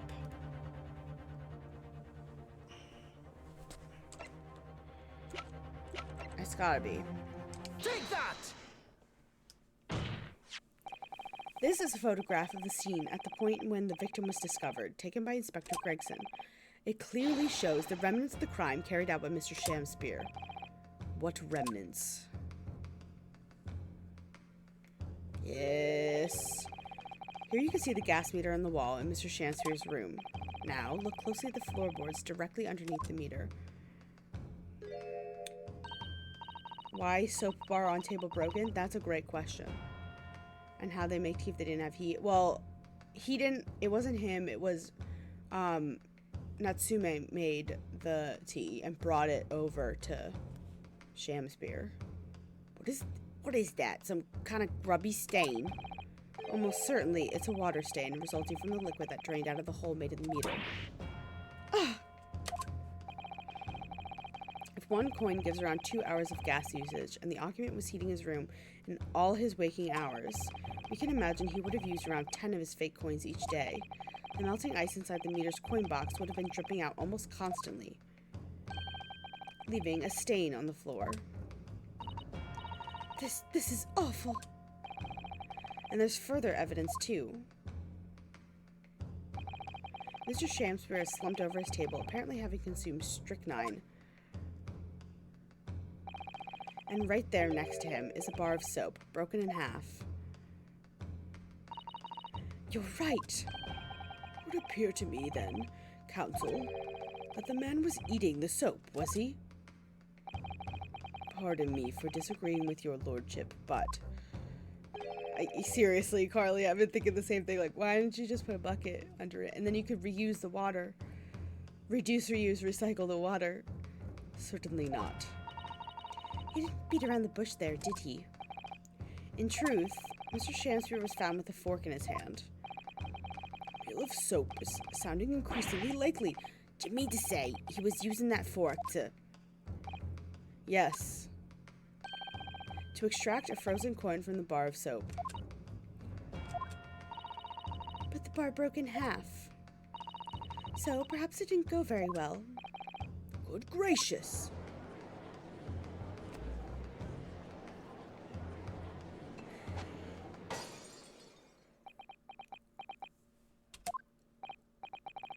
Lord Van Zeeks.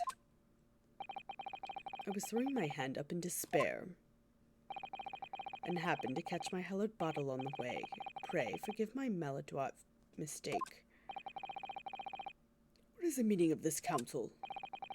Allow me to pose my learned friend a question. What exactly do you establish with your most recent cross-examination? Well... That Mr. William Shakespeare is a liar and a thief. In other words, that his testimony is unreliable. That's it. That's exactly it. Phew. Very well, let us assume the man is a liar. Now allow me to pose another question. What possible difference does that make? Well, we know that suicide can be discounted. Scotland Yard's investigation revealed no sign of another vessel that contained poison. And on the night in question, there were no visitors to the room except the accused. The young gasman's testimony, which we have no reason to doubt, has confirmed that. Furthermore, the only possible way the poison could have entered the victim's body was via the tea. The court has seen no evidence whatsoever to suggest otherwise. Even if William Shakespeare is the liar you claim him to be, these facts have been objectively established. There's no escaping it.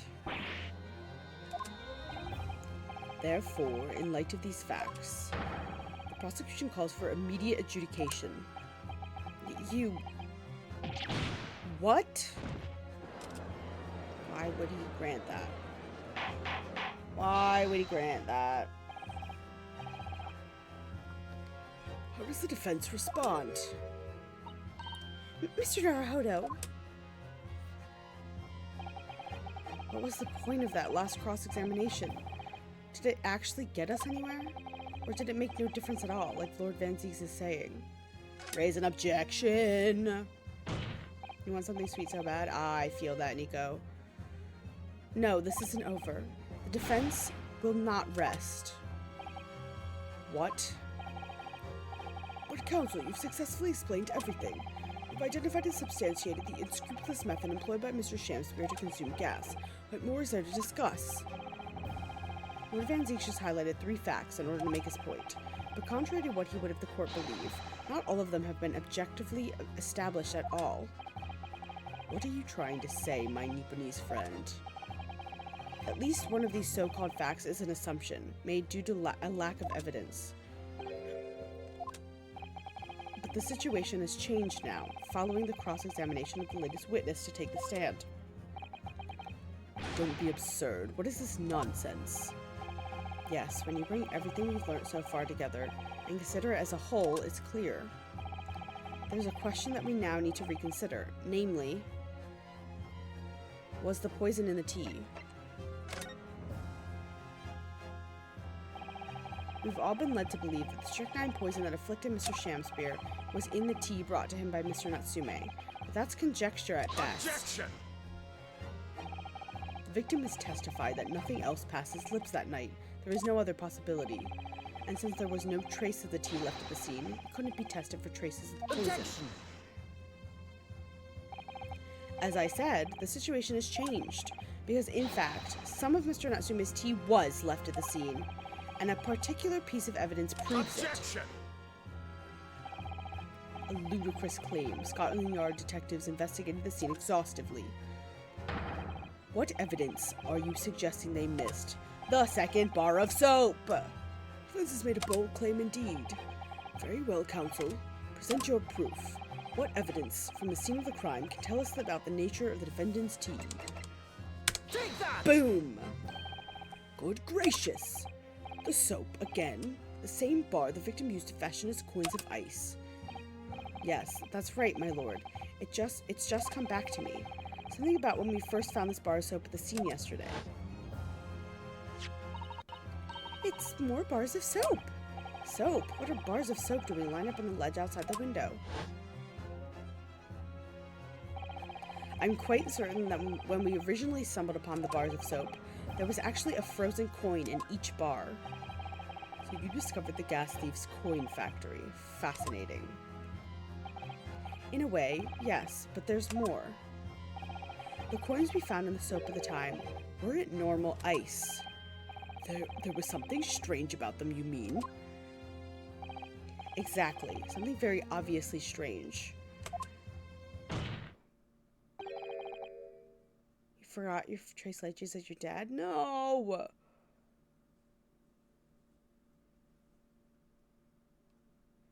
He's a fucking liar, exactly. They were red. The ice was red. No, you mean... That's right. It's obvious to me now. The fake coins in the soap were made from frozen tea. I would remind the court of a statement made by Mr. Natsumi earlier in this trial. That evening, yes, I did take some freshly brewed tea with me as I visited Mr. Shakespeare's room as a gift. The public water pump outside always freezes at night, so I bought bottled water especially to make it. And this is the result. Never will I touch tea again, never. Have some frozen tea, Nico. Some strychnine-laced frozen tea. Ah, yes, I believe that there has been a snowfall that day. It was particularly cold. Sadly, on such occasions, the poorly constructed water mains at the East End are prone to freezing. So, on the night in question, Mr. Shakespeare, having no running water to use, was forced to use the tea brought by Mr. Natsumi in order to make his fake coins. My word! There were 2 bars of soap on the window ledge when my judicial assistant and I investigated the scene. That's right, and we only borrowed one of them. Which means that even as we speak, some of the defendant's tea is still present at the scene of the crime, frozen solid in a bar of soap outside Mr. Shakespeare's window. Extraordinary. Earlier today, Inspector Gregson informed the court that if even 1 drop of the tea remained, Scotland Yard would be able to analyze it for poison. As such, we are now in a position to prove or disprove what has until now been mere conjecture. By finding out for sure whether or not Mr. Natsumi's tea actually contains strychnine at all. You smug Nipponese. My lord, we cannot do the defendant the injustice of passing judgment now. The police should be dispatched to recover the remaining bar of soap from the scene at once, and the defense requests a thorough analysis of the frozen tea embedded in it, to determine whether or not it contains any poison. Tee-hee. Bailiff, instruct the police to attend the scene at once. Yes, my lord, understood. Look at Ryu standing there like that. Oh, what a dork. It would seem we have no choice but to suspend the proceedings for the time being. I trust you have no objection, Lord Van Zeeks. None, my lord. Scotland Yard will recover the tea from the scene and carry out the requisite tests immediately. The trial will resume at the same hour tomorrow. Prosecution and the defense may conduct further investigations as appropriate in the interim. Yes, my lord.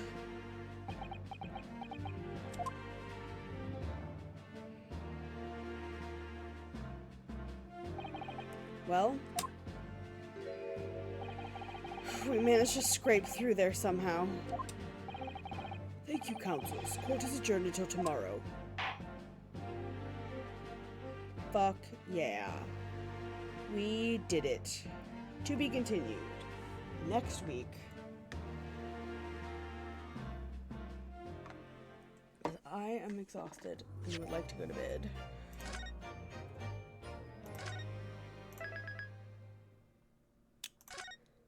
Alright. No. No. Shush. Don't save. Yes, I'm sure. I just saved a second ago. Stop making me terrified that I'm doing something bad. Come on. Alright. And with that, that will be it for tonight. I'm so tired. I feel like I look awful. Ugh. Thank you guys for hanging out on our unusual stream night. Let me check my calendar. I should be streaming normal time on next Friday. Thanks, Carly. I should be streaming normal time. I'm not working next Friday because I have a dermatology appointment, and I decided to just take the whole day off. Oh, thank you for the French onion mac and cheese recipe.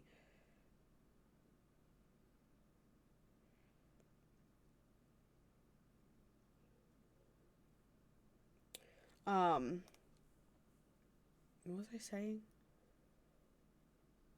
I should be normal next week. Should be fine. Because I'm not working on Friday, which is actually good because I have Friendsgiving on Saturday, and so Friday I can make one of the 2 desserts that I'm bringing. Probably the cookies. Cookies are gonna take me all day. That's good. And hopefully my dermatologist can tell me why my shampoo has stopped working and why I'm all scaly on my scalp.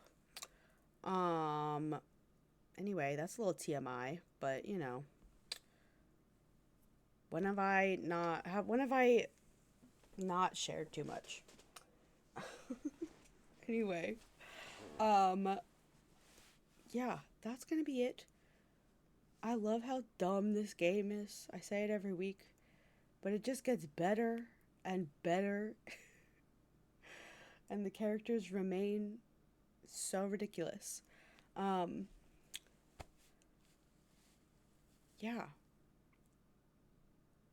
I'm gonna log off now before I keep rambling about nothing. So, I hope you guys all have a incredible rest of your Saturday night and a fantabulous rest of your weekend. And I will see you guys all next week, okay? Goodbye.